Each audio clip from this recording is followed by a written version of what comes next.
5, 4, 3, 2, 1, go!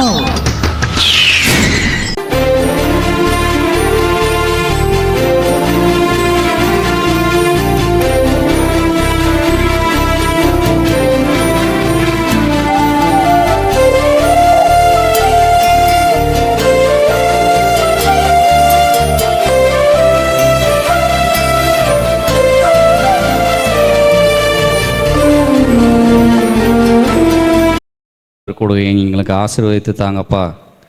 எங்கள் வாழ்க்கையை ஆசீர்வதித்து தாங்க, எங்கள் படிப்பை ஆசீர்வதித்தாங்க, எங்கள் எதிர்காலத்தை ஆசீர்வதித்து தாங்க அப்படி சொல்லி கேட்க போகிறோம். வர தடைப்பட்டிருக்கிறவர்கள் அடுத்த வாரம் போய்க்கொள்ளலாம் என்று ஆண்டவரே அடுத்த வாரத்திற்கு தள்ளி போட்டவர்கள் எல்லாருடைய உள்ளங்களிலும் இன்று இப்பொழுது பேசப்போகிற கிருபைகளுக்காக உமக்கு ஸ்தோத்திரம்.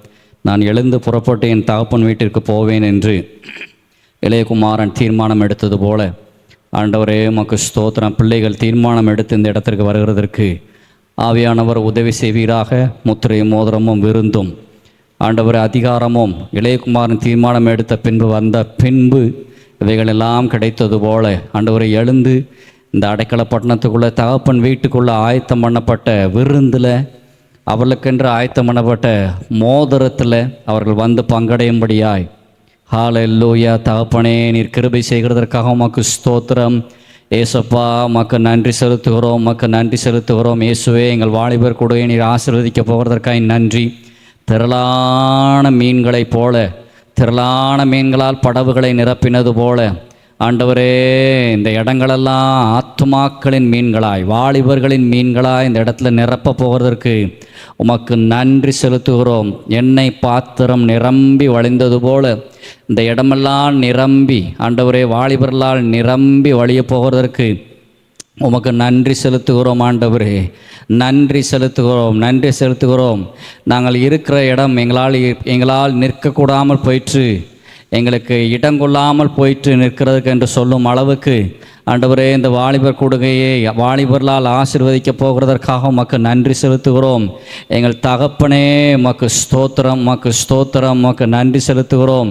தேவரீருடைய கிருபைகள், தேவரீருடைய கிருபைகள், தேவரீருடைய கிருபைகள் எங்களுக்கு வருகிறதற்கு ஸ்தோத்திரம், எங்கள் மேல் வருகிறதற்கு ஸ்தோத்திரம். எங்களை ஆசீர்வதிக்க கடந்து வந்திருக்கிற நல்ல தகப்பன், எங்களை நாங்கள் துதிக்கும் போது இயேசுவே எங்கள் வாழ்க்கையை மாற்றுங்க என்று சொல்லும்போது எங்கள் வாழ்க்கையை ஆசீர்வதிக்க வந்திருக்கிற நல்ல தகப்பனுக்கு ஸ்தோத்திரம். படிப்பில் நல்ல ஞானத்தை கொடுங்க என்று சொல்லும்போது இதுவரைக்கும் புரியாததெல்லாம் புரிய வைக்க போகிறதற்கு ஸ்தோத்திரம். அடுத்த வருஷம் கல்விக்கு என்ன செய்வோமோ தெரியலையே, படிப்பு செலவுக்கு என்ன பண்ணுவோமோ தெரியலையே, வீட்டு காரியங்களுக்கு என்ன பண்ணுவோமோ தெரியலையே என்று திணறி கொண்டிருக்கிற எங்கள் வாழ்க்கையை ஆசீர்வதிங்கன்னு சொல்லுகிற எல்லா பிள்ளைகளையும் ஆசீர்வதிக்க வந்திருக்கிறதற்கு ஸ்தோத்திரம். ஆண்டவரே ஸ்தோத்திரம். பரிசுத்த வாழ்க்கைக்கு நேராக நடத்துகிறதற்கு ஸ்தோத்திரம். ஆண்டவரே உமக்கு நன்றி செலுத்துகிறோம். கிருபைகளால் அலங்கரிக்கிறதற்கு உமக்கு ஸ்தோத்திரம், நன்மைகளால் அலங்கரிக்கிறதற்கு ஸ்தோத்திரம். ஆண்டவரே உமக்கு ஸ்தோத்திரம். எங்கள் குறைவுகளெல்லாம், வீட்டின் குறைவுகளெல்லாம் நிறைவாக்குகிறதற்கு ஸ்தோத்திரம். ஹல்லேலூயா. கஷ்டத்தெல்லாம் மாற்றுகிறதற்கு ஸ்தோத்திரம். தேவரீர் நீர் இறங்குகிறதற்கு நன்றி செலுத்துகிறோம். ஹல்லேலூயா. நன்றியோடு துதிக்கிறோம், நன்றியோடு துதிக்கிறோம், நன்றியோடு துதிக்கிறோம். ஹல்லேலூயா, ஹல்லேலூயா, ஹல்லேலூயா. உமக்கே சகல மகிமையும் தருகிறோம், உமக்கே சகல மகிமையும் தருகிறோம், உமக்கே சகல மகிமையும் தருகிறோம். ஹல்லேலூயா. நன்றி ஆண்டவரே. எல்லாரும் வாய் திறந்து இந்த கூட்டத்தை ஆசீர்வதித்து தாங்க. நாங்கள் வந்தது மாதிரி இருக்கக்கூடாது, நாங்கள் வந்ததுனால எங்கள் வீடுகள் ஆசீர்வதிக்கப்படணும். நாங்கள் இங்கே வந்ததுனால எங்கள் அப்பா அம்மா எங்களை நடத்துகிறவங்க, எங்களை காப்பாற்றுறவங்க எல்லாருமே ஆசீர்வதிக்கப்படணும். எங்கள் பொருளாதாரம், எங்கள் வீட்டில் இருக்கிற பொருளாதாரங்கள் ஆசீர்வதிக்கப்படணும், செழிப்பாகணும். ஆண்டவரே நாங்கள் இங்கே வந்ததுனால சில பேருடைய கஷ்டங்கள்லாம் நீங்கணும், சில பேருடைய கஷ்டங்கள்லாம் நீங்கணும்னு நாங்கள் நினைக்கிறோம். என் கையில் இது இருந்தால் அவங்களுக்கு ஏதாவது உதவி செஞ்சுருப்பேனே என்று சொல்லி சில நேரத்தில் நினைக்கிறோம். நாங்கள் இங்கே வந்து உம்மிடத்தில் வேண்டுறதுனால, ஜெபிக்கிறதுனால சில பேருடைய கஷ்டங்களெல்லாம் எங்கள் கண் காண நீர் நீக்க போகிறதற்கு நன்றி. வியாதிகளை நீக்க போகிறதற்கு நன்றி, கஷ்டங்களை நீக்க போகிறதற்கு நன்றி. எங்கள் வாழ்க்கையில் நீங்க முடியாத ஒரு உறவாய் நீர் மாறப்போகிறதற்கு உமக்கு ஸ்தோத்திரம் ஆண்டவரே, ஸ்தோத்திரம் ஆண்டவரே. நன்றி ஆண்டவரே, நன்றி அப்பா, நன்றி ஆண்டவரே. ஹalleluya. பெரியவரே மக்கு ஸ்தோத்திரம், மக்கு ஸ்தோத்திரம். நன்றி நன்றி நன்றி நன்றி. அசைவாடும் ஆவியே, தூய்மையின் ஆவியே, அசைவாடும் ஆவியே, தூய்மையின் ஆவியே, இடமாசைய உள்ளம் நிரம்ப இறங்கி வாருமே. இந்த இடமாசைய உள்ளம் நிரம்ப இறங்கி வாருமே. பலனடைய நீரப்பிடுமே, பலத்தினாவியே, பலனடைய நீரப்பிடுமே, பலத்தின் கணமடைய ஓற்றிடுமே.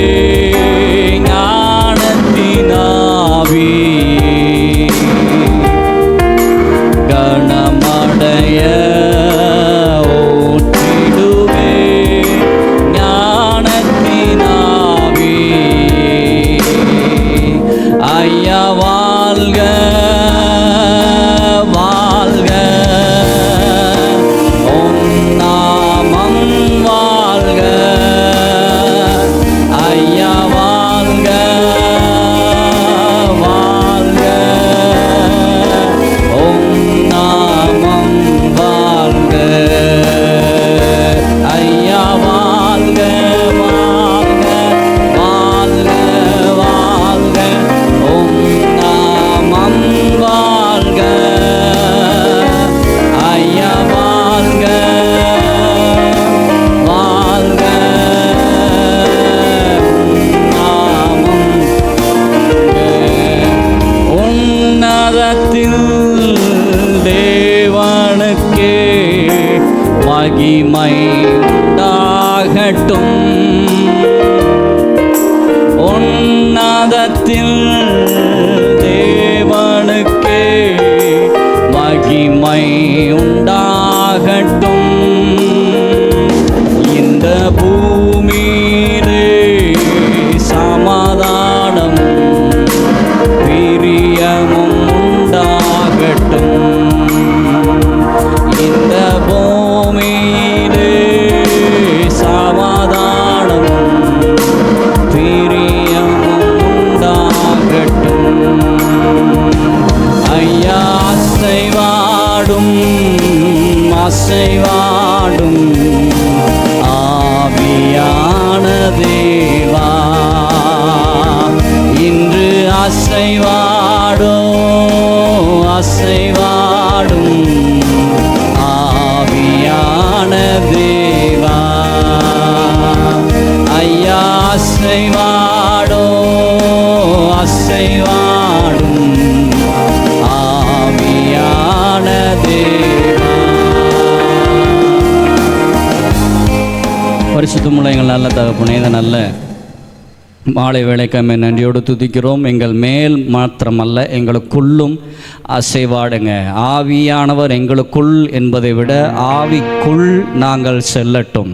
பழைய ஏற்பாட்டு பரிசுத்தவான்கள், வேதாந்தத்தில் உள்ள பரிசுத்தவான்கள் எல்லாம் ஆவியிலே நிறைந்து ஆவியானவருக்குள்ளே இருந்து செய்யும் போதெல்லாம் உலகத்தின் காரியத்தை பார்த்தார்கள். ஆனால் ஆவிக்குள்ளாகும்போது பவுலும் 3ஆம் வானத்திற்கு எடுக்கப்பட்டு பரலோகத்தை பார்த்தான். ஆண்டவரே, யோவானும் ஆண்டவரே வெளிப்படுத்தின விசேஷத்தில் உள்ளதெல்லாம் ஆண்டவர் பரலோகத்தில் இருக்கிறதெல்லாம் பார்த்து ஆவிக்குள்ளாகிற ஒரு அனுபவம் எங்களுக்குள்ளாக வரட்டும். எங்களுக்குள்ள வாசம் செய்கிற ஆவியானவர் என்பதை விட அடுத்த படி ஆவியானவருக்குள்ள நாங்கள் போய் பரலோகத்தில் உள்ள காரியங்களை, எங்களை குறித்து சாட்சியிடுகிற பரலோகத்தை, எங்களுடைய துதிகளை ஸ்தோத்திரங்களை குறித்து சாட்சியிடுகிற பரலோகத்தை எல்லாம் நாங்கள் கேட்கிறதற்கு எங்கள் கண்களை திறக்கிற அனுபவமான ஆவிக்குள்ளான அனுபவத்தை அனுபவத்திலே எங்களை நீர் நடத்த போகிறதற்கு உம்மை நன்றியோடு துதிக்கிறோம். வந்த வரப்போகிற எல்லாரையும் ஆசீர்வதியும். இயேசுவின் நாமத்தில் ஜெபங்கள் பிதாவே. பார்க்கும் கண்களை தந்தீரையா, பாடும் உதடுகள் தந்தீரையா, பார்க்கும் கண்களை தந்தீரையா, பாடும் உதடுகள் தந்தீரையா, உழைக்கும் கரங்களை தந்தீரையா, ஓடும் கால்களை தந்தீரையா, உழைக்கும் கரங்களை தந்தீரையா, ஓடும் கால்களை தந்தீரையா. நன்றி தகப்பனே, நன்மை செய்தீரே ஏசையா.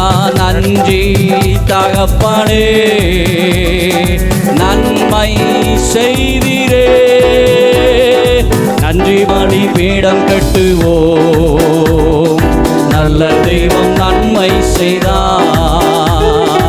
நன்றி பலிபீடம் கட்டுவோம், நல்ல தெய்வம் நன்மை செய்தார்.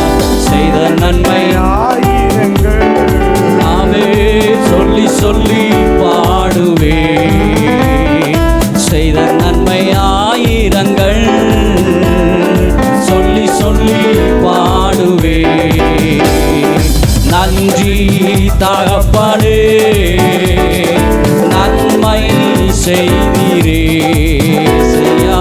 நன்றி தகப்பனே, நன்மை செய்தீரே. ஜீவன் தந்து நீர் அன்பு கூர்ந்தே, பாவம் நீங்கிட கழுவி விட்டீ. ஜீவன் தந்து நீர் அன்பு கூர்ந்தே, பாவம் நீங்கிட கழுவி விட்டீர்.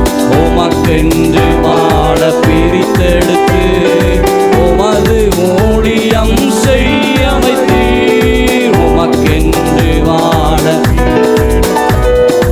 உமது ஊழியம் செய்ய வைத்தீர். நன்றி தகப்பனே, நன்மை செய்தீரே ஏசையா. நன்றி தகப்பனே, நன்மை செய்தீரே. இருளின் அதிகாரம் அகற்றி விட்டீ, இயேசு அரசுக்குள் சேர்த்து விட்டீ. இருளின் அதிகாரம் அகற்றி விட்டீ, இயேசு அரசுக்குள் சேர்த்து விட்டீ. உமக்கு சொந்தமாய் வாங்கி கொண்டு உரிமை சொத்தாக வைத்து கொண்டீர். உமக்கு சொந்தமாய் வாங்கி கொண்டு உரிமை சொத்தாக வைத்து கொண்டீர். நன்றி தகப்பனே, நன்மை செய்தீரே ஏசையா. நன்றி தகப்பனே, நன்மை செய்தீரே. பாடுவோம், மகிழ்வோம், கொண்டாடுவோம். அப்பா சமூகத்தில் பாடி மகிழ்ந்து கொண்டாடுவோம். பாடுவோம், மகிழ்வோம், கொண்டாடுவோம். அப்பா சமூகத்தில் பாடி மகிழ்ந்து கொண்டாடுவோம். துயர் நீக்கும் மருத்துவரே, என் துதிக்கு பாத்திரரே. துயர் நீக்கும் மருத்துவரே, என் துதிக்கு பாத்திரரே. பலனெல்லாம் நீரானையா, என் பிரியமும் நீரானையா. பலனெல்லாம்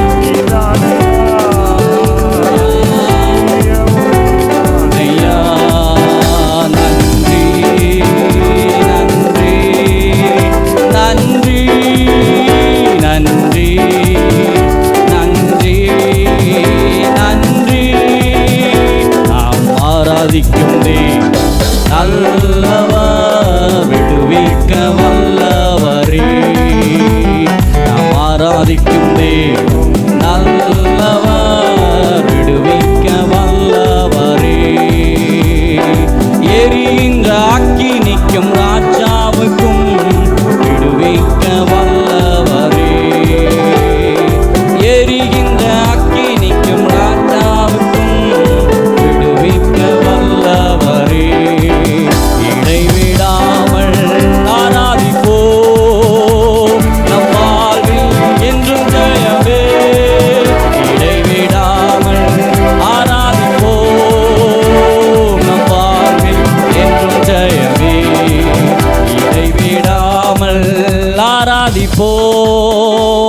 நம் வாழ்வில் என்றும் ஜெயமே. இடைவிடாமல் ஆராதிப்போம், நம் வாழ்வில் என்றும் ஜெயமே. பரிசுத்தமுள்ள எங்கள் நல்ல தகப்பனே, உம்மை நன்றியோடு துதிக்கிறோம். எங்களை நேசிக்கிற நல்ல தகப்பன், எங்கள் நிலையை அறிந்தும் நேசிக்கிற நல்ல தகப்பன், எங்கள் குறைவுகளை அறிந்தும் எங்களை நிறைவாக்கும்படி நேசிக்கிற நல்ல தகப்பன். ஆண்டவரே, நாங்கள் எப்படி இருந்தாலும் எங்களை நேசிக்கிற நல்ல தகப்பன், எங்களை தேற்ற நிறைவாக்க உம்மால் மாத்திரமே கூடும். எங்கள் ஆண்டவர் எங்களை ஆசீர்வதித்து வழிநடத்துவீராக.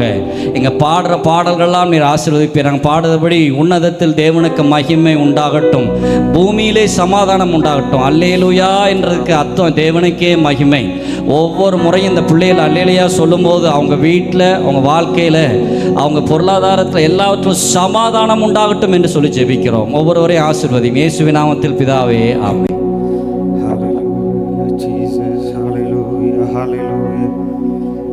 நீ இடைவிடாமல் ஆராதிக்கிற உன் தேவன் உன்னை தப்புவிக்க வல்லவராயிருக்கிறார். எத்தனை பேர் ஆண்டவர் நாம் ஆராதிக்கிறவர் வல்லவராயிருக்கிறார்? கரங்களை உயர்த்தி ஏசப்பாவை ஒரு நிமிடம், ஆண்டவரே நீ நல்லவர், ஏசப்பாட்ட சொல்லுங்களேன் ஒரு நிமிடம், ஏசப்பா நீ நல்லவர்.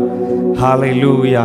எத்தனை பேர் ஆராதிக்க வந்திருக்கீங்க, துதிக்க வந்திருக்கிறீங்க ஆண்டவரை? எத்தனை பேர் பார்க்க வந்திருக்கிறீங்க? ஏசப்பா அந்த இடத்துல நாங்கள் உங்களை பார்க்க வந்திருக்கிறோம், மனுஷர் அல்ல.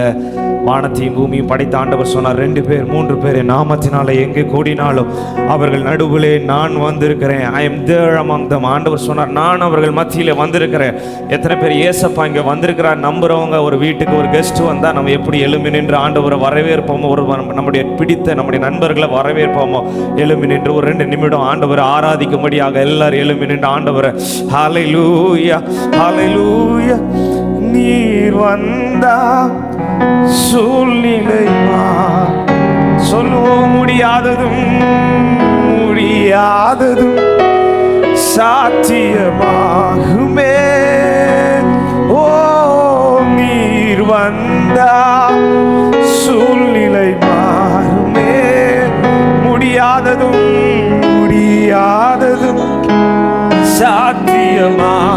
இப்போ 2 கரங்களை உயர்த்தி, நிறைவே நீ வாருமே, நிறைவே நீர் வேண்டுமே, நிறைவே நீர் போதுமே.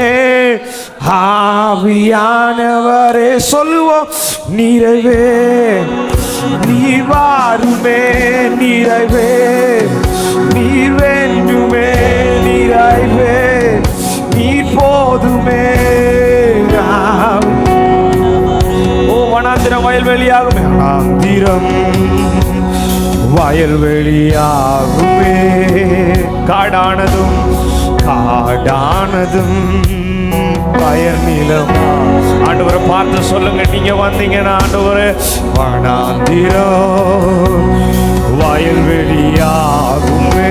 பாழானதெல்லாம் பாழானது பயிர் நிலம். நீங்க வந்தால் சொல்லுவோம், நீர் வந்தா சூழ்நிலை மாறுமே. முடியாதவைகள் nothing is impossible for you Lord. சாத்தியமாகுமே. நீர் வந்தா வியாதிகள் மாறும், பலவீனங்கள் மாறும், சூழ்நிலைகள் மாறும்.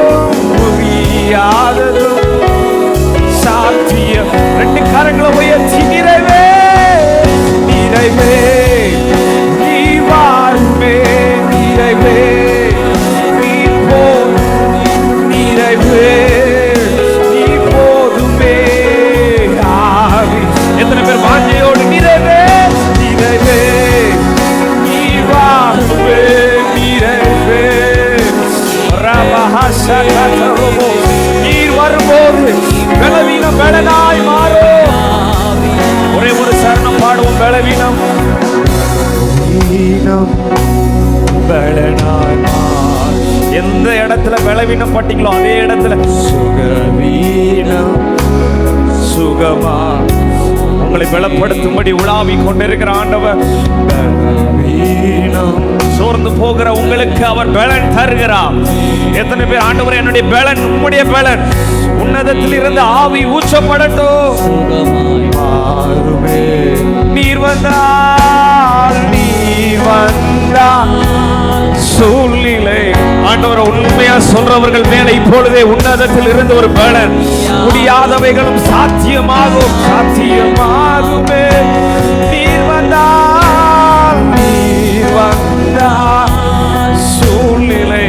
நீங்க எங்க இருக்கிறீங்கிறத மறந்து உள்ளத்தின் ஆழத்திலிருந்து முடியாததும் சாத்தியம். ரெண்டு கரங்களை உயர்த்தி நிறைவே, நிறைவே நீ வாருமே, நிறைவே நீ வேண்டுமே, நிறைவே நீ போதுமே. ஆவியானவர் சொல்வோம் நிறைவே.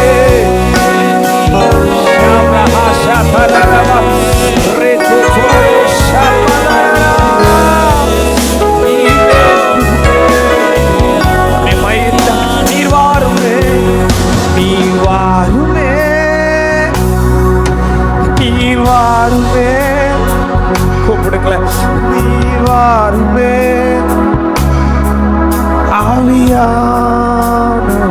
நீங்க வாங்கப்பா. நீர் வாருமே, நீர் வாருமே. ஒரு விஷயங்களை நினைச்சிருங்க, நீர் வாருமே ஆவி. எத்தனை பேர் உண்மையா என் வாழ்க்கையில வேணும் சொல்றவங்க மாத்திரம் நீர் வாருமே. சத்தத்தை உயர்த்தி நீர் வாருமே சொல்லுவோம், நீர் வாருமே. இவ்வளவுதான் சத்தமா தம்பிமார் வாய்களை விரிவா திறந்து ஒரு விஷயம் கடைசியா நீர் வாருமே. தங்கச்சிமார் எல்லாரும் நீர் வாருமே, நீர் வாருமே, நீர் வாருமே. ஆவியா நீ வந்தால், நீ வந்தா இந்த நாளுக்கு பிற்பாடு ஒரு புதிய மாற்றம், ஒரு புதிய தொடக்கம், ஒரு ஆரம்பம் அற்பமானாலும் முடிவு சம்பூர்ணமா மாறும். முடியாதவைகள் சாத்தியமாகும். நீர் வந்தா சூழ்நிலை, எங்க சூழ்நிலை இப்படி இருக்க போறது இல்ல, இப்படி அடிமைப்பட்டு இருப்பது இல்ல. நீ ஆள பிறந்தவன். நம்புகிறவர்கள் ரெண்டு கரங்களை உயர்த்தி நிறைவே, நிறைவே நீர் வா. அடிமைத்தனத்தின் முகங்கள் புரிவதாக வேண்டுமே. நிறைவே நீ போதுமே ஆவியானவரே. நிறைவே நீ வாருமே, நிறைவே நீ வேண்டுமே, நிறைவே நீ போதுமே. ஒரு நிமிடம் நீங்கள் ஆண்டவர் தப்பி வாசிக்கும் போது எத்தனை பேர் ஆண்டவர் ஆராதிக்க விரும்புறீங்களோ நல்ல கரங்களை தட்டி ஆவியில நிரம்பி இன்றையோடு ஒரு புதிய தொடக்கம் எனக்கு உண்டாகட்டும். ஆண்டவரே பாபா, முந்தினவைகளை நினைக்க வேண்டாம், பழைய வாழ்க்கையை நினைக்க வேண்டாம், பூர்வமானவைகளை சிந்திக்க வேண்டாம். நீ விழுந்தது 1000 தடவை இருக்கலாம், இப்பொழுது உன்னை எழுப்ப பண்ணுகிற ஆண்டவர், முந்தின சீரை பார்க்கிலும் நற்சீர் உண்டாக செய்கிறவர். சிம்சோன் கொன்ற போது அவன் முந்தின கொன்றதை பார்க்கிலும் அவன் இறக்கும் போது அநேகரை கொன்றான். இப்பொழுது ஒரு புதிய அபிஷேகம் வானத்திலிருந்து இறங்கி சிம்சோனை நிரப்பின அபிஷேகம் ஒவ்வொருவரையும் நிரப்பட்டும், ஒவ்வொருவரையும் நிரப்பட்டும்.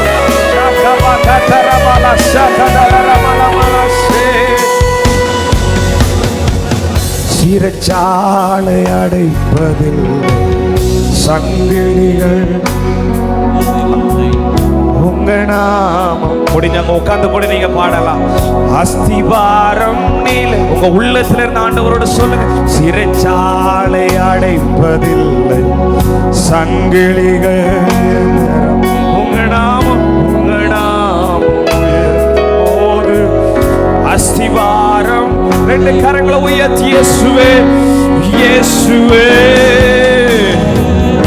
உம் நாமமே உயரணும், உயரணும். அல்லேலூயா. இயேசுவே, இயேசுவே உம் நாமமே பெருகணும். அல்லேலூயா. இன்னொரு விஷயம் கூட இயேசுவே, இயேசுவே இடத்துல கர்த்தர் உலாவிக் கொண்டிருக்கிறார்.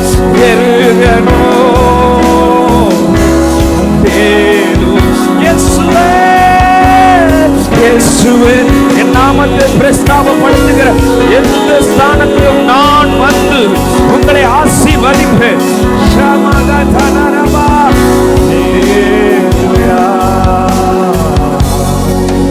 உங்க நாமம் உயரணும், மேன்மையடையணும்.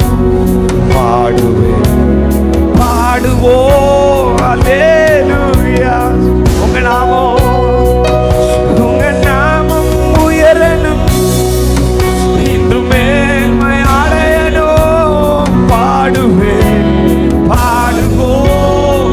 இன்னொரு விஷயம் கூட, உங்க நாமம் உயரணும், உங்க நாமம் உயரணும். சத்தத்தை உயர்த்தி இன்னும் மேன்மை அடையணும்.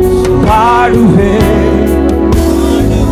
கடைசியா 2 கரங்களை வானத்துக்கு நேரா உயர்த்தி ஹalleluya, ஹalleluya, ஹalleluya, ஹalleluya, ஹalleluya, யாவே ஹalleluya,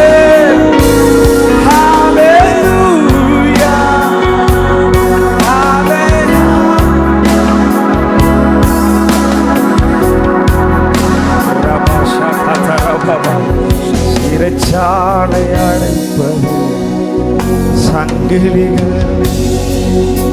சங்கிலி நிரந்தரம் அல்ல. அவருடைய நாமத்தை உயர்த்துகிற போது அஸ்திவாரமே நிலைத்திருக்க முடியல. பெரிய பர்வதங்களே பனி போல உரிந்தது என்றால், இன்றைக்கு உனக்கோடு இருக்கிற போராடுகிற சில அக்கிரமத்தின் கட்டுகளை அபிஷேகத்தினால முறைந்து போவது உண்மை என்றால், இப்பொழுதே உனக்குள்ள இருக்கிற எல்லா பாரங்களும் உன்னை விட்டு விலக ஏசப்பா இன்னைக்கு உன்னை தொடுவதற்கு உண்மை உள்ளவராய் இருக்கிறார். சிறைச்சாலை அடைப்பதில்லை சங்கிலிகள். இதை மாத்திரம் பாடி முடிப்போம். உங்க நாமம் அஸ்திவாரம் நிலைப்பதில்லை. சிறைச்சாலை அடை வீசிக்கலாம். நீங்க மாத்திரம் சொல்லுங்க. அங்கிலிகள் நிரந்தரமில். உங்க நாமம் உயர்த்தும் போது அஸ்திவாரம் இயேசுவே, இயேசுவே. சத்தப்படதான உன் நாமமே உயரணும், உயரணும். எவ்வளவு சத்தமா முழு பலத்தோடு அல்லேலூயா. இயேசுவே, இயேசுவே, உன் நாமமே, உன் நாமமே உயருகணும். அல்லேலூயா. உங்க நாமம் பெருகணும், இன்று மேன்மை அடையணும். பாடுவேன், பாடுவோம் அல்லேலூயா. உங்க நாமம் உயரட்டும், உங்க நாமம் உயரணும், இன்று மேன்மை அடையணும். பாடுவேன், பாடுவோம் அல்லேலூயா. ஓசன்னா சொல்லுவோம் உள்ளத்திலிருந்து. அல்லேலூயா ஓசன்னா ஷாபஹாதரமலஸ். ஓ அல்லேலூயா ஓசன்னா, அல்லேலூயா ஓசன்னா. இன்னொரு விஷயம் கடைசி. அல்லேலூயா, அல்லேலூயா ஓசன்னா. We lift up your holy name. Hallelujah, Hosanna, Ramashatru. Oh,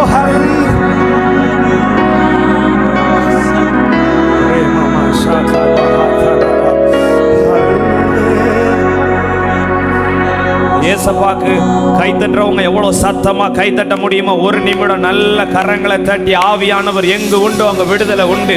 மரித்தவர்களும் மௌனத்தில் இறங்குற அநேகர் கத்தர துதியார்கள். நாமோ இது முதல் கொண்டு ஒரு நிமிடம் கை நல்லா வலிக்கிற வரைக்கும் ஏசப்பாக்கு கரங்களை தட்டி எதுக்கெல்லாம் பலத்தை செலவழிக்கிறோம் அப்பா காண்டி நம் நடுவில் வந்திருக்கிற விடுதலையின் நாயகனை கர்த்தருடைய நாமம் பலத்த துருகம், இயேசுவின் நாமம் பலத்த துருகம். நீதிமான் அதற்குள் ஓடி சுகமா இருக்கிறார்.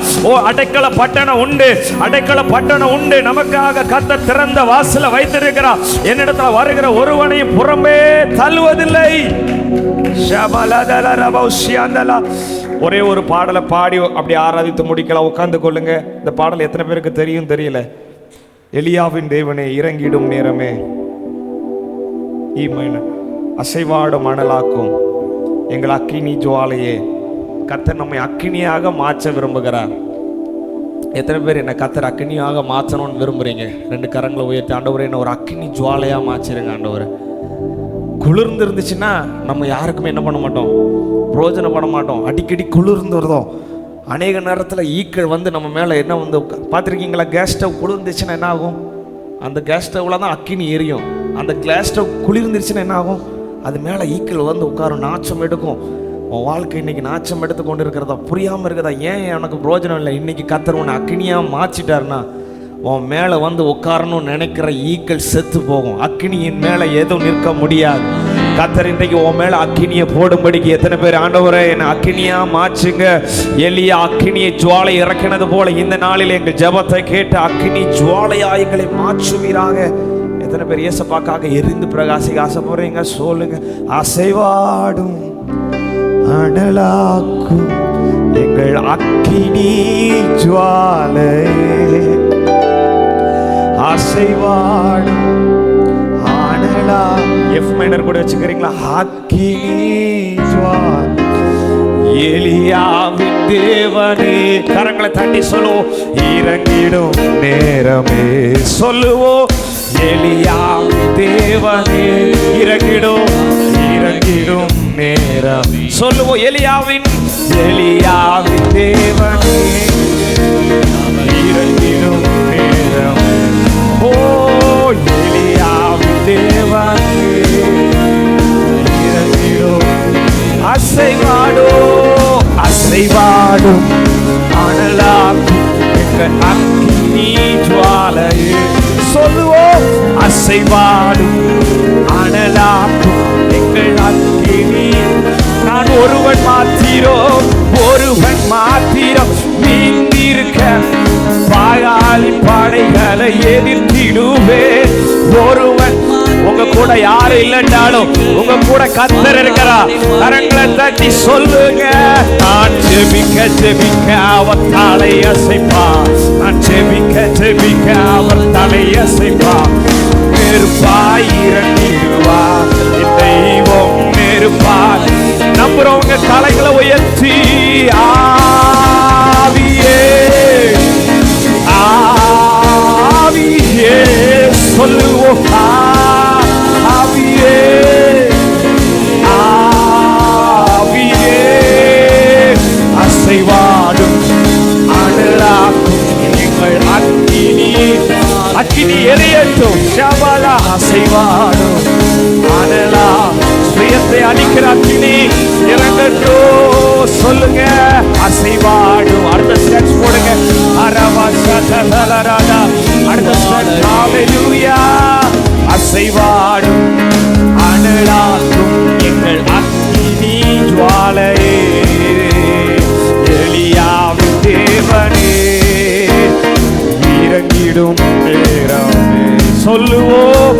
எலியாவின் தேவனே வழி மாறி சொல்லுவோம். வழி மாறி கீழ்த்தட்டில் படுத்தாலும் வார்த்தை தேவம் நம்மை பின்தொடர்வா. வழி மாறி கீழ்த்தட்டில் படுத்தா சொல்லுங்க. வார்த்தை தேவம் நம்மை பின்தொடர்வா. நான் கடலினாலே நோக்கி குதித்தாலும், கடலினாலே நோக்கி குதித்தாலும் மீனை கொண்டு மீட்பிடுவார். என் ஜீவனை மீனை கொண்டு மீட்பா. ஒரு நிமிடம் பக்கத்தை பார்த்து சொல்லுங்க, எஸ்கேப் ஆக முடியாது ஆண்டவருடைய திட்டத்துல இருந்து. தேவன் உங்க மேல வைத்த திட்டத்தை உங்களை வைத்து தான் நிறைவேற்ற விரும்புகிறார். நீங்க கடல்லையே தூக்கி விழுந்தாலும், என்னை தூக்கி கடல்ல போடுங்கன்னாலும், எனக்கு ரொம்ப பிடிச்ச வசனம், ஆண்டவர் யோனாவுக்காக ஒரு மீனை ஆயத்தம் பண்ணியிருந்தாராம். யோனாவை விழுங்கும்படி உன்னை விழுங்குறதுக்காக ஒரு மீனை கத்தர் ஆல்ரெடி பிளான் பண்ணி வச்சுட்டாரு. நீ என்னைக்கு பின்மாறினியோ உனக்காண்டி ஒரு மீனும் அங்கே ரெடியாக இருக்குது. கத்தர் உன்னை மீண்டுமா எந்த இடத்துல இழந்து போனியோ அதே இடத்திற்கு உன்னை திரும்ப கொண்டு வரும்படி ஒரு மீனை ஆயத்தம் பண்ணி உன்னை உருவாக்கி சுத்திகரித்து போரடிக்கிறதற்கு புதிதும் கூர்மையுமான பற்கள் உள்ள எந்திரமா மாற்றி அதே அழைப்பை நிறைவேற்ற செய்கிற ஒரு அன்புள்ள ஆண்டவரை கரங்களை தட்டி இந்த ஒரு சரணத்தை மீண்டும் பாடுவோம். வழி மாறி கீழ்த்தட்டில் படுத்தாலும் வார்த்தை தேவம் நம்மை பின் பேதுருவை பார்க்க வந்தது போல பின்மத்தி படுத்தா கீழ்த்தட்டுல போய் போதும் வேண்டாம் சொல்லி படுத்தாலோ கடலின் அலை நோக்கி குதித்தாலும் கடலின் அலை நோக்கி குதித்தாலும் மீனை கொண்டு விடுவா என் ஜீவனை மீனை கரங்களை உயர்த்தி ஆவியே ஆவியே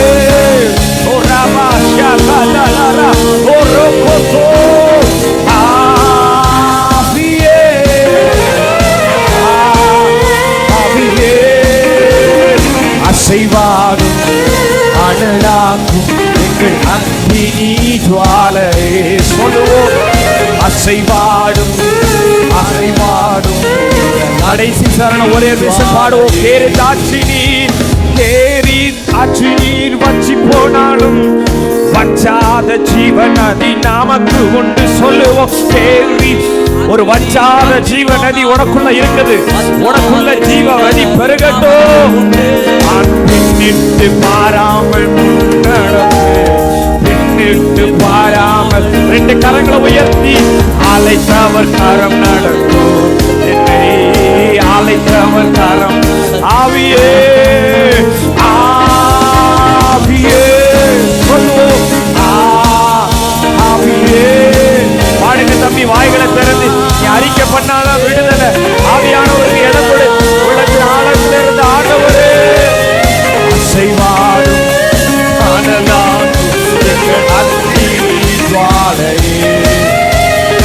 அசைவாடும் அனலாக்கும் வச்சுக்கிறீங்களா? அசைவாடும் அனலாக்கும் நான் ஜெபிக்க ஜெபிக்க அவர் தலை அசைப்பா. ஜெபிக்க ஜெபிக்க நான் ஜெபிக்க ஜெபிக்க அவர் தலை. எத்தனை பேர் நம்புறீங்க? நான் ஜெபிக்க ஜெபிக்க முழங்காலிலே நிற்கிறவர்கள் மேல, தேவ சமூகத்தில் நிற்கிற ஒவ்வொருவரும் மேல வானம் திறக்கப்படும். மூளையினால செய்ய முடியாதது நீ முழங்கால் படியிடுகிற தேவனால கூடும். மனிதர்களால கூடாதது ஆளாதது தள்ளின கல் மூளைக்கு தலை கல்லாய் மாறும். எல்லாரும் ஒரு 2 நிமிடம் எழுப்பி நின்று ஆராதித்து முடிக்க போகிறோம். எல்லாரும் எழுப்பி நின்று ஆண்டவரே ஜெபிக்க ஜெபிக்க தலை அசைக்கிறவர்.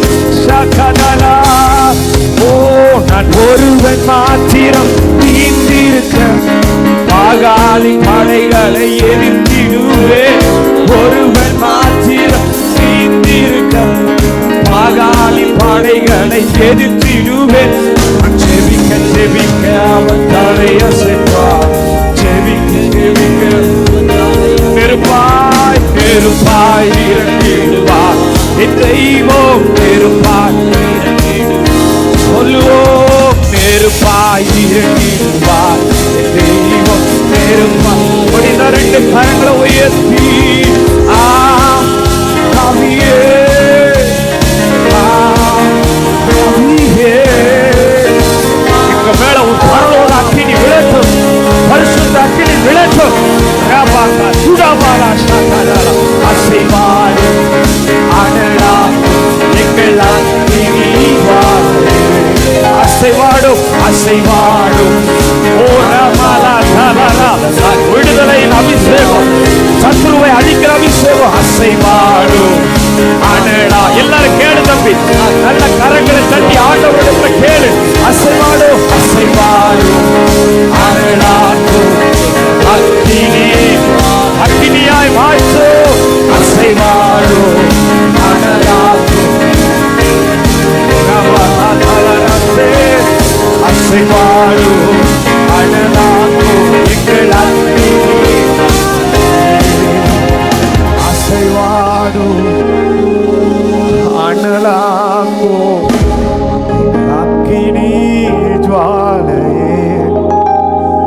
இள வயதின் பக்தியை அறிந்த ஆண்டவர் எத்தனையோ பேர் பாவத்துக்கு நேராக ஓடின போதிலும் உனக்குள்ள ஒரு வாஞ்சையை இயேசுவை காண்டி நான் நிற்கணும்னு சொல்லி ஒரு ஆசையை தந்த ஆண்டவர்.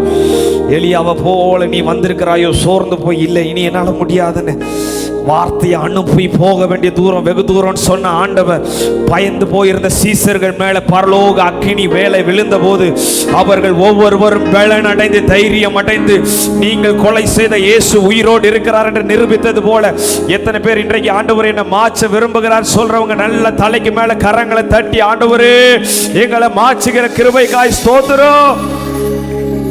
ஜெபிக்க ஜெபிக்க அவர் தலையசைப்பா, ஜெபிக்க ஜெபிக்க அவர் தலையசைப்பா, நெருப்பாய் இறங்கிடுவா தெய்வம், நெருப்பா இறங்கிடு. கரங்களை உயர்த்தி கடைசி ஆவியே ஆவியே ஆவியே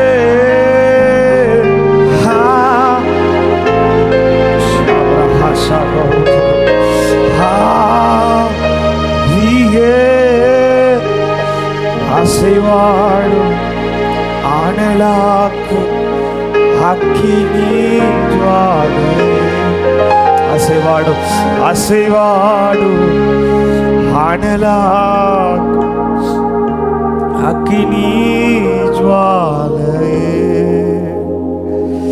உம்மை முழு உள்ளத்தோடு ஆராதிப்பே, முழு பலத்தோடு அன்பு கூறுவே, ஆராதனை ஆராதனை.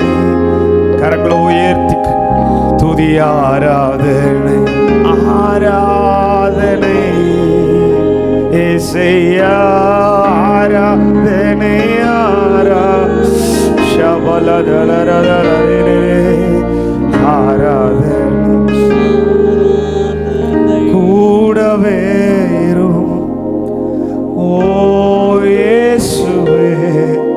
நீர் இல்லாமல் நான் வாழ முடியாது.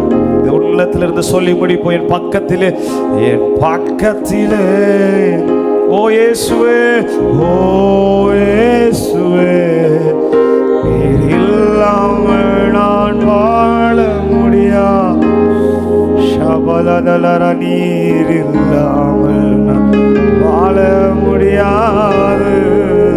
நீங்க இல்லாமல் நீர் இல்லாமல் நான் சுய பலத்தினாலும் முடியாதது, பலத்தினாலும் அல்ல, பராக்கிரமத்தினாலும் அல்ல, என்னுடைய ஆவினால எல்லாம் ஆகும் என்று கர்த்தர் சொல்லுகிறார். எதெல்லாம் முடியாததோ முடிய பண்ணும்படிக்கு கர்த்தர் நம் நடுவிலே உலாவி கொண்டிருக்கிறார். ஒரு நிமிடம் கரங்களை தட்டி ஆண்டவரை ஸ்தோத்தரித்து அடுத்த பகுதிக்கு போவோம். ஆண்டவர் எங்களோடு பேசுங்க, வசனத்தை அனுப்பி எங்களை விடுதலை ஆக்குவீராக. இயேசுவின் நாமத்தில் எங்கள் ஆராதனை அர்ப்பணிக்கிறோம். எங்களை அனலாய் மாற்றும். யோவான் ஸ்நானகன் எரிந்து பிரகாசிக்கிற விளக்காய் இருந்தது போல இங்க வந்த ஒவ்வொருவரையும் எரிந்து பிரகாசிக்க செய்வீராக இயேசுவின் நாமத்தினால். யோவான் ஸ்நானகன் பரிசுத்தமும் நீதியும் உள்ளவனுமாய் இருந்தார். பரிசுத்தம் உங்களை எரிந்து பிரகாசிக்க பண்ணும். மனிதர்கள் 1000 அழுக்க போட்டாலும் உங்களுக்குள்ள இருக்கிற பரிசுத்தம் உங்களை எரிந்து பிரகாசிக்க பண்ணும். உங்கள் முகங்களை பிரகாசிக்க பண்ணும். தேவனோடு உள்ள உறவு உங்களை பிரகாசிக்க பண்ணும். எங்களை அர்ப்பணிக்கிறோம் இயேசுவின் நாமத்தில் பிதாவே. இன்னைக்கு புதுசாக ஒரு 3 பேர் வந்திருக்கிறாங்க இல்லையா? அவங்கள வரவேற்கலாமா? ஏன்னா பொன்னகரத்தில் சண்டே கிளாஸ் எடுக்கிற பொன்னரசிக்கா வந்து விபிஎஸ்க்கு கொண்டு வந்தாங்க. தொடர்ந்து அந்த பிள்ளைகள் மறுபடியும் ஆராதனைக்கு வாலிபர் கூட்டத்துக்கெலாம் கூட்டு வந்திருக்காங்க. திமோத்தியும் சாலமோன்னு மேலே நடத்தின பையன் போன வாரம் ஞாயிற்றுக்கிழமை வந்திருந்தாங்களா?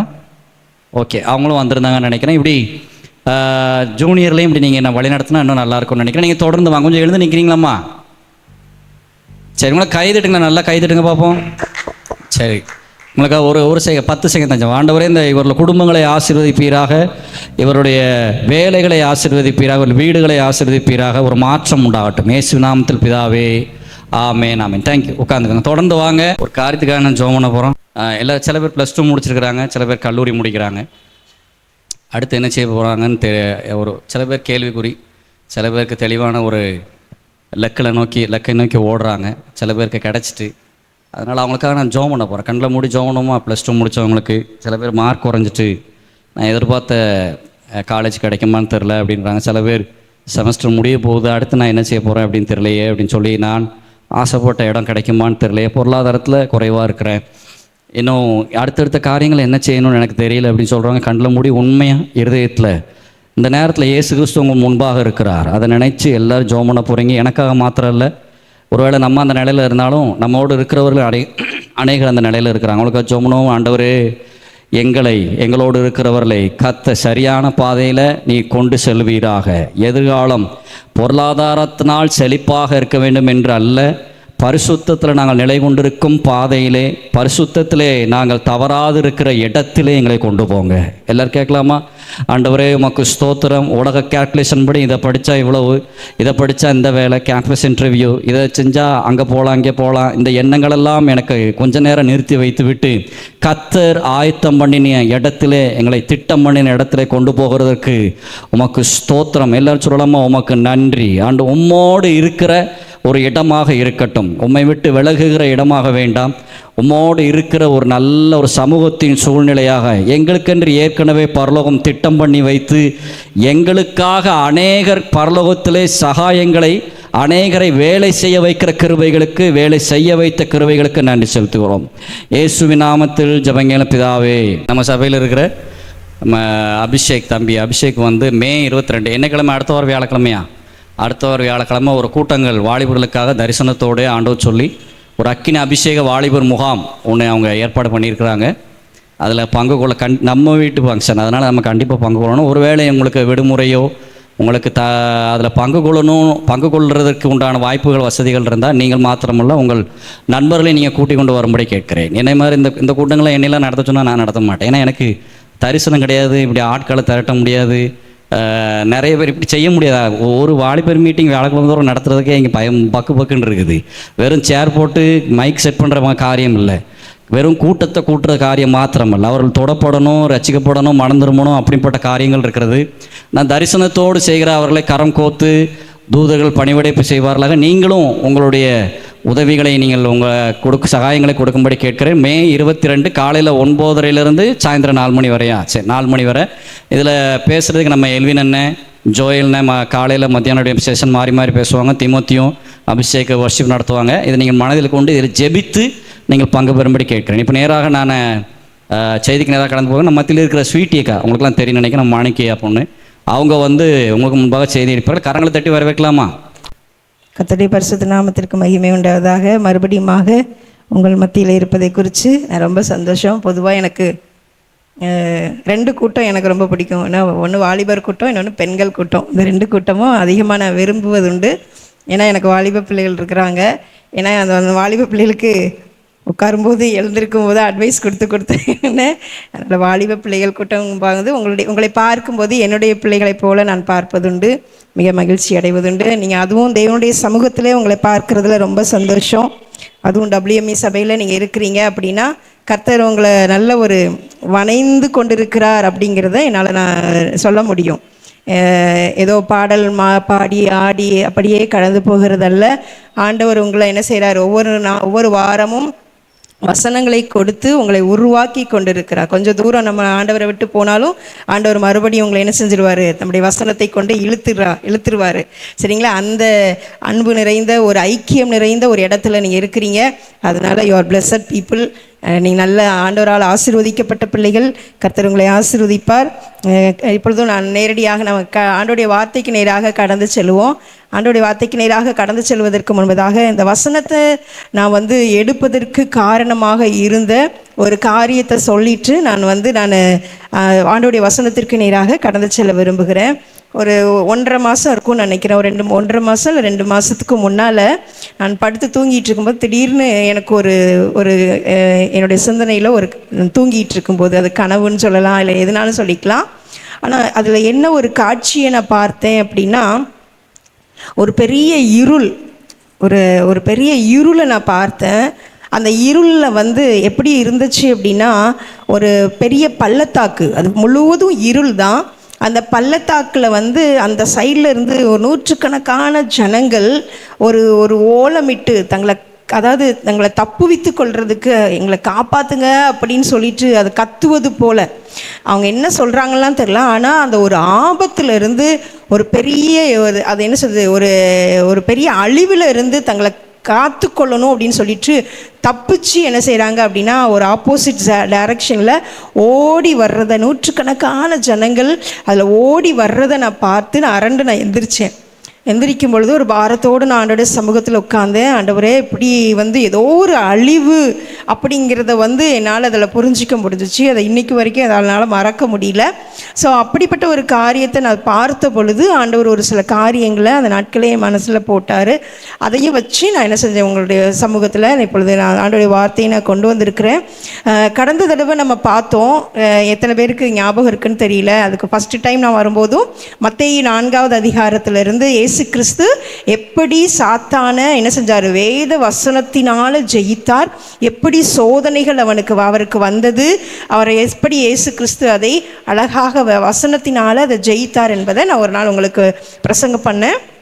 இரண்டாவதாக ஒரு தடவை வரும்பொழுது எழும்பி பிரகாசி உன் ஒளி வந்தது என்று சொல்லி சிம்சோனை குறித்து, எஸ்தரை குறித்து, யோவான் ஸ்நானனை குறித்து நம்ம 3 பேரை குறித்து எப்படி அவங்க தோற்று போனாங்க, எப்படி அவங்க என்ன செஞ்சாங்க, ஆண்டவருக்கு என்று பிரகாசித்தார்கள் என்று சொல்லி அதை குறித்து நாம் பார்த்தோம். சரிங்களா?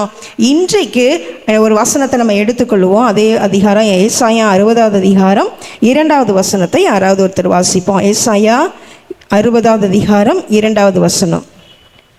கேதாரின் ஆடுகள் எல்லாம் இல்லை, ஏசாயா 60:2.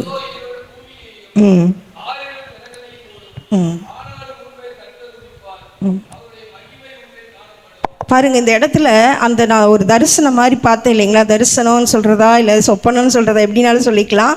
அந்த இடத்துல நான் பார்க்கும்போது இந்த வசனம் தான் அதுக்கு ஆப்டாக இருந்துச்சு. இந்த இருள் என்ன செஞ்சு பூமியை மூடி கொண்டிருந்தது. இது இருள் பூமியையும் காரிருள் ஜனங்களையும் மூடும் என்று சொல்லி அந்த வசனத்தில் அந்த இடத்துல நான் அதை இந்த வசனத்துக்கு ஏற்றார் போல் அந்த காரியத்தை நான் பார்த்தேன். அப்போ அந்த ஜனங்கள், நூற்றுக்கணக்கான ஜனங்கள் அங்கேருந்து தப்பிச்சு ஓடி, ஐயோ எங்களை காப்பாற்றுங்கிற மாதிரி என்ன செஞ்சாங்க, ஓடி ஓலமிட்டு ஓடி வருகிறத நான் ஒரு சைட்ல இருந்து பார்க்கறது போல நான் உணர்ந்தேன். பாருங்க, அருமையான தேவனுடைய பிள்ளைகளே, இந்த நாட்கள் ஒரு பொல்லாத ஒரு நாட்களாக காணப்படுகிறது. பிசாசானவன் அவனுக்கு தெரியும் இது கடைசி காலம் என்று சொல்லி அந்த காரியத்தை பார்த்த உடனேயே எனக்கு வாலிப பிள்ளைகளுடைய ஞாபகம் தான் வந்துச்சு. ஒருவேளை எனக்கு பிள்ளைகள் இருக்கிறதுனாலயா என்னன்னு தெரியாது. ஆண்டவரே, என்னுடைய பிள்ளைகள் தப்புவிக்கப்படணும், என்னுடைய பிள்ளைகள் வரப்போகிற அழிவில் இருந்து தப்புவிக்கப்பட வேண்டும் என்று சொல்லி ஒரு பெரிய ஆதங்கம், ஒரு பெரிய ஒரு பாரம் என்னை அழுத்தியது. பாருங்க அருமையான தேவனுடைய பிள்ளைகள், இந்த நாட்களில் நம்மளை சுற்றி சுற்றி நம்மளை இந்த உலகம் நம்ம பார்க்குறோம் இல்லையா? 1 யோவான் 5வது அதிகாரத்தில் நம்ம பார்க்குறோம், இந்த உலகம் எதில் இருக்குதா? பொல்லாங்கனுக்குள் கிடக்கிறது. எதற்குள்ளாக இருக்கிறது? பொல்லாங்கனுக்குள்ளாக கிடக்கிறது. பாருங்க, அருமையான ஆராதனை வேலையில் நம்ம பார்த்தோம், அபிஷேகம், ஆராதனை, அக்கினி அபிஷேகத்தினால எப்படிப்பட்ட ஒரு காரியத்தையும் நம்ம முறித்து போட்டு ஜெயமுள்ள வாழ்க்கையை நம்ம வாழ முடியும். அந்த அபிஷேகம் நமக்குள்ள வேணும். ஆனால் இங்கே பாருங்க, ஆனால் இந்த உலகம் எப்படி இருக்கிறது அப்படின்னா, நம்மளாம் தேவனால் பிறந்தவர்கள், ஆனால் இந்த உலகம் எங்கே இருக்குது அப்படின்னா பொல்லாங்கனுக்குள் கிடக்கிறது. பொல்லாங்கனுக்குள்ள இருக்குது அப்படின்னா பொல்லாங்கனால நிறைஞ்சிருக்குது, அதுக்கு உள்ள இந்த உலகம் இருக்குது. அப்படிதானே? இந்த ஒரு டம்ளரில் தண்ணி இருக்குது, இல்லைன்னா ஒரு பாத்திரத்தில் தண்ணி இருக்குதுன்னா தண்ணிக்கு உள்ளே கிடந்துச்சுன்னா தான் நம்ம சொல்லுவோம் அது என்ன செய்யுது, தண்ணிக்கு உள்ளே இருக்குது அப்படின்னு சொல்லிட்டு. ஏன்னா அந்த பொருள் தண்ணீரினால் சூழப்பட்டு இருக்கிறத தான் அப்படி சொல்ல முடியும். அப்போது அந்த உலகம் பொல்லாங்கனுக்குள்ளே இருக்குதுன்னா நம்ம சுற்றி, நம்ம மேலே, நம்ம கீழே எல்லாமே எப்படி தான் இருக்குது, பொல்லாங்கான காரியத்தை தான் நம்ம பார்க்க முடிகிறது. அதுவும் இந்த நாட்களிலே அதிகமாக காணப்படுகிறது. அந்த நேரத்தில் ஆண்டவர் ஒரு சில காரியங்களை எனக்கு ஞாபகப்படுத்தினார். அதை கொஞ்சம் நேரம் கழித்து நான் சொல்கிறேன். இப்பொழுது நான் ஒரு சில விஷயங்களை நான் சொல்லிவிட்டு நான் அதை கடந்து செல்ல விரும்புகிறேன். பாருங்க, நம்ம தேவனுடைய பிள்ளைகளாகிய நாம் இப்போ நம்ம செக் பண்ணி கொள்ள வேண்டும். நாம் இந்த இருளில் இருக்கிற ஜனங்களாக இருக்கிறோமா, இல்லை என்றால் நம்ம தூரத்தில் இந்த வெளிச்சத்தில் உள்ள பிள்ளைகளாக நாம் இருக்கிறோமா என்பதை நாம் நம்மை அலசி ஆராய்ந்து பார்க்க வேண்டும். ஒருவேளை இருளில் இருக்கிறோம் அப்படின்னா நம்ம என்ன செய்ய வேண்டும்? வெளிச்சத்திற்குள்ளாக கடந்து வர வேண்டும். வெளிச்சத்திற்குள்ளாக கடந்து வர 2 பொறுப்புகள் நமக்கு உண்டு தேவனுடைய பிள்ளைகளுக்கு. நாம் வெளிச்சத்தின் பிள்ளைகளாகவும் நடந்து கொள்ள வேண்டும். இரண்டாவதாக இருளில் இருக்கிறவர்களை நாம் என்ன செய்ய வேண்டும்? வெளிச்சத்திற்குள்ளாக அழைக்கிறவர்களாகவும் நாம் இருக்க வேண்டும். இந்த 2 காரியங்களும் நம்முடைய வாழ்க்கையிலே கண்டிப்பாக காணப்பட வேண்டும். இருளுக்குள்ளாக நாம் இருக்கக்கூடாது, வெளிச்சத்தின் பிள்ளைகளாக நடந்து கொள்ள வேண்டும்.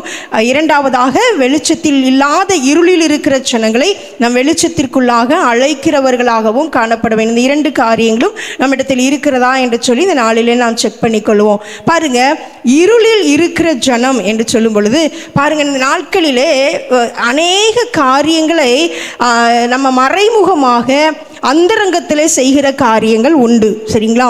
ஆனால் நம்ம என்ன நினைக்கிறோம் அப்படின்னா, இது யாருக்குமே தெரியாது என்று சொல்லி எத்தனை தான் நம்ம வேத வசனங்களை தெரிந்திருந்தாலும், எத்தனை தான் நம்ம தேவனுடைய பிள்ளைகளாக இருந்தாலும், ஒரு சில ரகசியமான காரியங்கள் இந்த நாட்களில் நம்ம கையில் இருக்குது இல்லையா? மொபைலு எல்லாமே இருக்குது.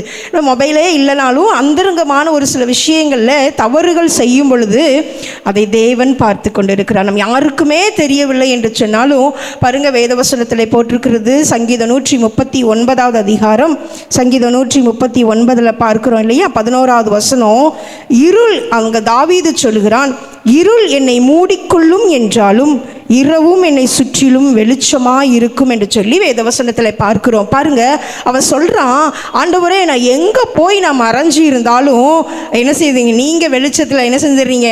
நீங்கள் என்னை பார்த்து கொண்டு இருக்கிறீங்க அப்படிங்கிறது தான் அதன் வசனத்தினுடைய அர்த்தம்.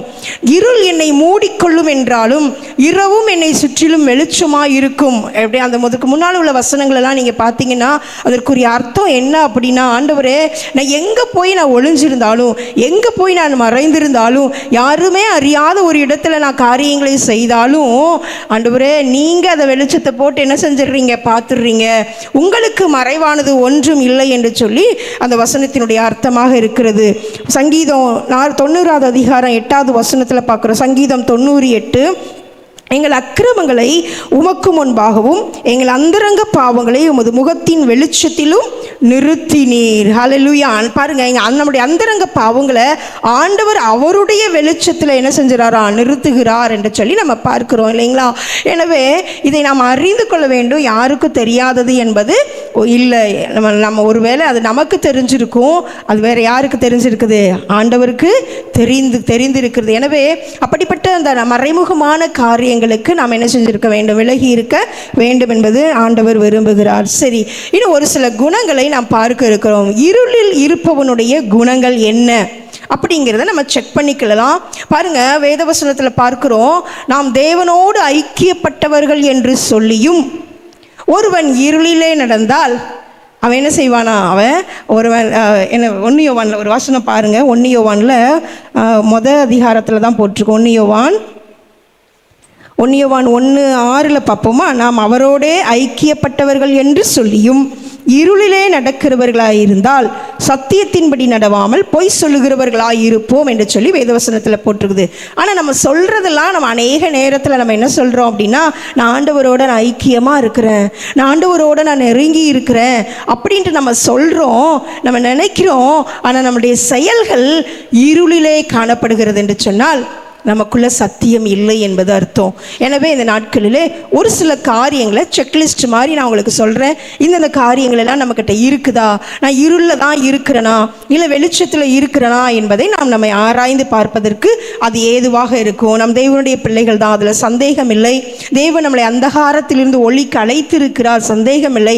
ஆனாலும் தொடர்ந்து நம்முடைய காரியங்கள், நம்முடைய கிரியைகள் எப்படி இருக்கிறது என்பதை நாம் பார்த்து கொள்ள வேண்டும். யோவான் 3வது அதிகாரத்திலே நாம் பார்ப்போம். யோவான் 3:19-20. யாராவது ஒருவர் வாசிப்போம். யோவான் 3:19-20 வசனம் வாசிக்கிறீங்களாமா? வாசிக்கட்டுமா? யோவான் 3:19-20. ஒளியானது உலகத்திலே வந்திருந்தும் மனுஷருடைய கிரியைகள் பொல்லாதவைகளாய் இருக்கிறபடியினால் அவர்கள் ஒளியை பார்க்கிலும் இருளை விரும்புகிறதே அந்த ஆக்கினை தீர்ப்புக்கு காரணமாயிருக்கிறது. பொல்லாங்கு செய்கிற எவனும் ஒளியை பகைக்கிறான், தன் கிரியைகள் கண்டிக்கப்படாதபடிக்கு ஒளியினிடத்தில் வராதிருக்கிறான் என்று சொல்லி வேதத்தில் பார்க்குறோம். பாருங்க, 2 காரியங்களை நம்ம பார்க்க முடிகிறது இந்த இடத்துல. ஒரு இருளில் இருக்கிறான் அப்படின்னா அவனுடைய கிரியைகள் பொல்லாதவைகளாக இருக்கும். எப்படி இருக்குமா? அவனுடைய கிரியைகள் பொல்லாதவைகளாக இருக்கும். அது மாத்திரமல்ல, தன்னுடைய கிரியைகளை யாரும் கண்டிக்க கூடாது. ஏன் இப்படி செய்கிற அப்படின்ட்டு நம்மக்கிட்ட கேட்டால் நான் அப்படித்தான் செய்வேன் அப்படின்ட்டு நம்ம என்ன செய்கிறோம்? அநேக நேரங்களில் பதில் சொல்லுகிறவர்களாக ஒருவேளை இருப்பீர்களானால், இருப்போம் என்று சொன்னால் இன்றைக்கு நாம் நம்மளை ஆராய்ந்து பார்க்க வேண்டும். பாருங்க, அவன் தன் கிரியைகளை கண்டிப்பதற்கு விரும்பவில்லை. அப்படிப்பட்டவன் எதில் இருக்கிறான் என்று சொன்னால் அவன் இருளிலே இருக்கிறான். எனவே நாம் இருளிலே இருக்கிறோமா என்று சொன்னால், நம்முடைய கிரியைகளை ஒருவர் கண்டித்து உணர்த்துவார்கள் என்று சொன்னால் நாம் செவி கொடுத்து கேட்கிறவர்களாக இருக்க வேண்டும். நாம் நம்மை மாற்றுவதற்கு இடம் கொடுக்கிறவர்களாக இருக்க வேண்டும். அப்படி நம்ம அந்த லிசனிங், அந்த செவி கொடுக்கிற பண்பு, அந்த செவி கொடுக்கிற கேரக்டர் நம்மக்கிட்ட இல்லை அப்படின்னா நாம் இன்னும் எதில் தான் இருக்கிறோன்னு அர்த்தம்? இருளில் இருக்கிறோம் என்று அர்த்தம். எனவே பெரியவர்களோ இல்லை ஒருவேளை வேத வசனத்தின் மூலமாக போதகர்களோ இல்லை ஒரு காரியம் நமக்கு நேராக வேத வசனத்தை நாம் நேரடியாக வாசிக்கும் பொழுதோ தேவனுடைய வார்த்தைகள் நமக்கு நேராக வருமாயின் நம்முடைய கிரியைகள் கண்டிக்கப்படும் பொழுது நாம் அதை அல்ல தட்டி போய்விடாதபடி நாம் என்ன செய்ய வேண்டும்? அதை கேட்கிறவர்களாக, அந்த கண்டிப்பை நாம் ஏற்றுக்கொள்கிறவர்களாக நாம் இருப்போம் என்று சொன்னால் ஓகே, நம் வெளிச்சத்தில் இருக்கிறோம் என்று அர்த்தம். நம்ம கண்டிக்கப்படுவது என்னை யாருமே எதுவும் சொல்லக்கூடாது, நான் என்னோட இஷ்டத்துக்கு தான் இருப்பேன், நான் செய்கிறது சரிதான் என்று சொல்லி நாம் நம்முடைய வாழ்க்கையிலே நம்முடைய இஷ்டப்படி சுயமாக நாம் வாழ்வோம் என்று சொன்னால் நாம் இன்னும் எதில் தான் இருக்கிறோம்? இருளில் இருக்கிறோம் என்று சொல்லி நாம் அர்த்தம். பாருங்க, பொல்லாங்கு செய்கிற எவனும் ஒளியை பகைக்கிறான், தன் கிரியைகள் கண்டிக்கப்படாதபடிக்கு ஒளியினிடத்தில் வராதிருக்கிறான் என்று சொல்லி நம்ம வேதத்தில் பார்க்குறோம். பாருங்க, அவனுடைய கிரியைகள் எல்லாம் அதுக்கு முந்தின வசனத்தில் நம்ம பார்க்குறோம், மனுஷருடைய கிரியைகள் பொல்லாதவைகளாக இருக்கிறது. ஏங்கா நான் அவ்வளோ பெரிய பொல்லாப்பா நான் செஞ்சுட்டேன் அப்படின்னு நம்ம யோசிக்கலாம் இல்லைங்களா? பாருங்க, 1 யோவானில் நம்ம ஒரு வசனத்தை நம்ம வாசிப்போம். 1 யோவான் 3வது அதிகாரத்தில் அங்கே ஒரு காரியத்தை நம்ம பார்க்குறோம். 12வது வசனம், 1 யோவான் 3:12. பொல்லாங்கனால் உண்டாயிருந்து தன் சகோதரனை கொலை செய்த காயினை போல் இருக்க வேண்டாம். அவன் எது நிமித்தம் அவனை கொலை செய்தான்? தன் கிரியைகள் பொல்லாதவைகளும் தன் சகோதரனுடைய கிரியைகள் நீதியுள்ளவைகளுமா இருந்தது நிமித்தம்தானே. நாம் நினைக்கிறோம் இல்லையா, காயின் என்ன செஞ்சான்? தன்னோட கிரியைகள் பொல்லாதவைகளாக இருக்கிறது, தன் சகோதரனுடைய கிரியைகள் அவனை பார்க்கலும் நீதியாக இருக்கிறதுன்னு அவனுக்கு தெரிஞ்சிருச்சு. இப்போ அவன் நல்ல பெயர் வாங்கிட்டான், அவனுடைய காணிக்கையை ஆண்டவர் அங்கீகரித்து விட்டார் என்ற உடனே இவனுக்குள்ள பொறாமை வந்து விட்டது. அவனுக்கு தெரியும் தன்னுடைய கிரியைகள் தன் சகோதரனை விட கொஞ்சம் சற்று குறைவானவைகளே, அவ்வளோ பெர்ஃபெக்ட் இல்லைன்னு அவனுக்கு தெரிந்தும் அவன் தன்னை சரிப்படுத்தி கொள்ளாமல் என்ன செஞ்சிட்டான்? அவன் காயினை, அவன் ஆபேலை கொல்லுவதற்கு வரை என்ன செஞ்சிட்டான்? அவன் போயிட்டான். அவனிடத்தில் அன்பு இல்லை. தன்னுடைய கிரியைகளை, தன்னுடைய காரியங்களை மாற்றிக்கொள்ளுவதற்கு அவன் தன்னை ஒப்பு கொடுக்கவில்லை. அருமையான தேவனுடைய பிள்ளைகளே, வாலிப பிள்ளைகளே, இன்றைக்கு நம்முடைய வாழ்க்கையில் நம்ம இஷ்டப்படி நம்ம வாழ்ந்துட்டோம். நான் செய்வது சரி, மற்றவர்கள் செய்வது போல நான் இருக்கணும்னு அவசியம் இல்லை இப்படின்னு சொல்லிட்டு அநேக காரியங்களை நாம் பேசி நாம் நம்மையே என்ன செஞ்சுக்கிறோம் அப்படின்னா நம்ம அதை சமாளித்து கொண்டே போவோம் என்று சொன்னால் நம்முடைய வாழ்க்கை பேச்சில் நம்ம ஒரு வேலை சொல்லலாம், நான் ஒளியில் இருக்கிறேன் என்று சொல்லலாம். ஆனால் நம்முடைய கிரியைகள் பொல்லாதவைகளாக இருக்கிறதுனால என்ன செய்கிறது? நம்ம இருளிலே இருக்கிறோம் என்பது தான் அதனுடைய அர்த்தமாக இருக்கிறது. பாருங்கள், 2வது அதிகாரம் 1 யோவான் 2:9 வசனத்தில் பார்க்கிறோம், ஒளியிலே இருக்கிறேன் என்று சொல்லியும் தன் சகோதரனை பகைக்கிறவன் இதுவரைக்கும் இருளிலே இருக்கிறான். பாருங்க, நம்ம ஒருவருக்கொருவர் இருக்கிற அந்த அன்பு, அந்த காரியங்கள் எப்படி காணப்படுகிறது? எப்போ அன்பு பறி போகும், எப்போ அன்பு இல்லாமல் போகும் அப்படின்னா நம்மளை ரொம்ப நேசிச்சுட்டு சுயமாக செல்ஃபிஷாக வாழும் பொழுது தான் மற்றவங்களை நேசிக்க தவறி விடுவோம் இல்லையா? அதுவும் இந்த நாட்களில் அது மலிந்து போய்விட்டது. எல்லாம் ஒரு வீட்டுக்குள்ளே போனாலே என்ன செய்வோம்? எல்லாரும் ஒருத்தருக்கு ஒருத்தர் பேசாமல் என்ன செய்வோம்? எல்லாரும் அவங்கவங்க மொபைலை நோண்டிட்டு என்ன செய்வாங்க? அவங்கவங்க என்ன செஞ்சுறாங்க? அவங்க இஷ்டப்படி வாழ்ந்து கொண்டிருப்பதைத்தான் அந்த காலத்தில் நம்ம பார்க்க முடிகிறது. ஒரு முறை நான் ட்ரெயினில் போயிட்டுருக்கும் பொழுது, நான் மேலே அப்பர் பர்த்தில் இருந்தேன். அப்பர்பர்த்துலேருந்து தற்செயல அது பீகார்லேருந்து வரும்போது 2 நாள் ட்ராவல் இல்லைங்களா, அப்போ வரும்போது தற்செயலாக நான் கீழே ஒரு பார்க்குறேன். அது ஆண்டவர் உணர்த்துகிறார், பாரு எல்லாரையும் பாரு, நான் ஒருத்தர்கிட்டையும் பேசலை, எல்லார் கையிலையும் மொபைல், எல்லாரும் அவங்கவங்க பிஸியாக இருக்காங்க, எல்லாருக்கும் உலகம் அதுதான். அப்படி ஆயிடுச்சு இல்லையா? அன்பில்லாத உலகமாக போயிடுச்சு. ஒரு ஒரு ஒரு என்ன சொல்கிறது, பக்கத்தில் என்ன நடக்குதுன்னு கூட தெரியாது. அப்படிப்பட்ட ஒரு உலகத்துக்குள்ளே நம்ம இருக்கிறோம். பாருங்கள், நாம் ஒளியிலே இருக்கிறோமா இல்லை என்றால் இருளிலே இருந்து நாம் செல்ஃபிஷாக சுயமாக வாழ்ந்து நான் நன்றாக இருந்தால் போதும் என்று சொல்லி மற்றவர்களுடைய நலனில் அக்கறை இல்லாதவர்களாக இருப்போம் என்று சொன்னால் நாம் இன்றைக்கும் இருளிலே இருக்கிறோம் என்பது தான் அதனுடைய அர்த்தமாக இருக்கிறது. எனவே நாம் கொஞ்சம் கவனமுள்ளவர்களாக இருக்க வேண்டும். பாருங்கள், நீதிமொழிகள் 20வது அதிகாரம் 20வது வசனம் வாசிப்போமா? நீதிமொழிகள் 20:20.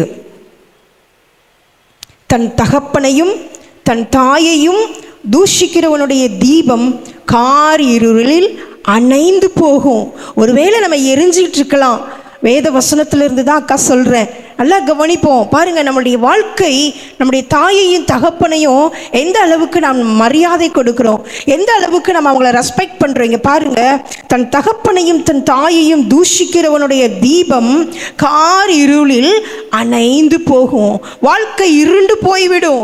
ஒரு நாளும் தகப்பனையும் தாயையும் நம்ம என்ன செய்து விடக்கூடாது, நம்ம என்ன செய்யக்கூடாது, அற்பமாக நினைத்து விடக்கூடாது, தூஷித்து பேசிவிடக்கூடாது.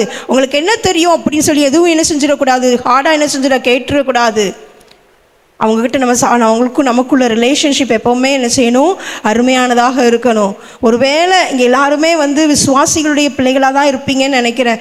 ஒருவேளை என்ன செய்யுது அவிசுவாசிகளுடைய பிள்ளைகளாக இருப்பீங்க அப்படின்னா ஒரு சில சேலஞ்சஸ் உங்களுக்கு முன்னால் இருக்கும். இதை செய்வதா அதை செய்வதா, அப்பா அம்மாவுடைய பேச்சை கேட்கணுமா கேட்கக்கூடாதா என்று சொல்லி இருக்கும். சரிங்களா? அப்போ கர்த்தருடைய வார்த்தைக்கு நான் முக்கியத்துவம் கொடுக்க வேண்டியது இருக்கும்.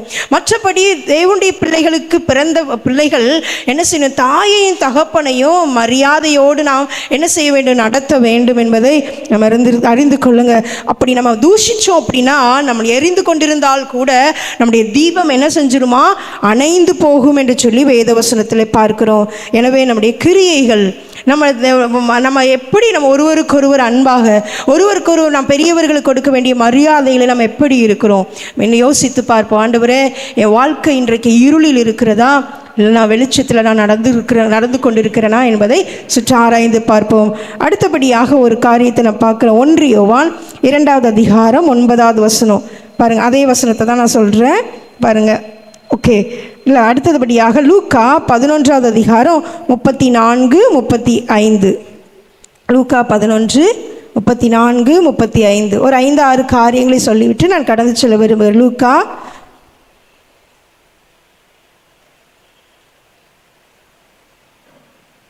11:34-35.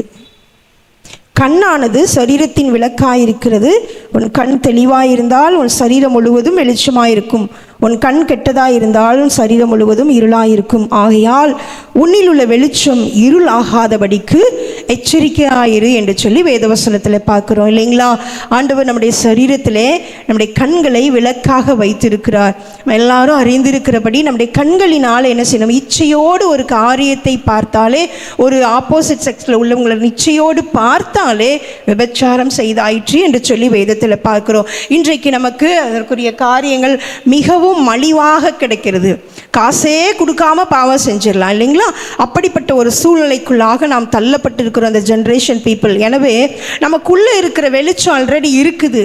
ஆனால் அந்த வெளிச்சம் மறுபடியும் இருளாகாதபடிக்கு நாம் எப்படி இருக்க வேண்டும், எச்சரிக்கையாக இருக்க வேண்டும் என்று சொல்லி வேதவசனத்தில் பார்க்கிறோம். எனவே நம் சரீரத்தின் விளக்காயிருக்கிற நம்முடைய கண் நம்ம எப்போ தெளிவாக இருக்க வேண்டும். நம்ம இன்னைக்கு ஏதேதோ பார்க்குறோம் இல்லையா, கண்டதையும் பார்க்குறோம்.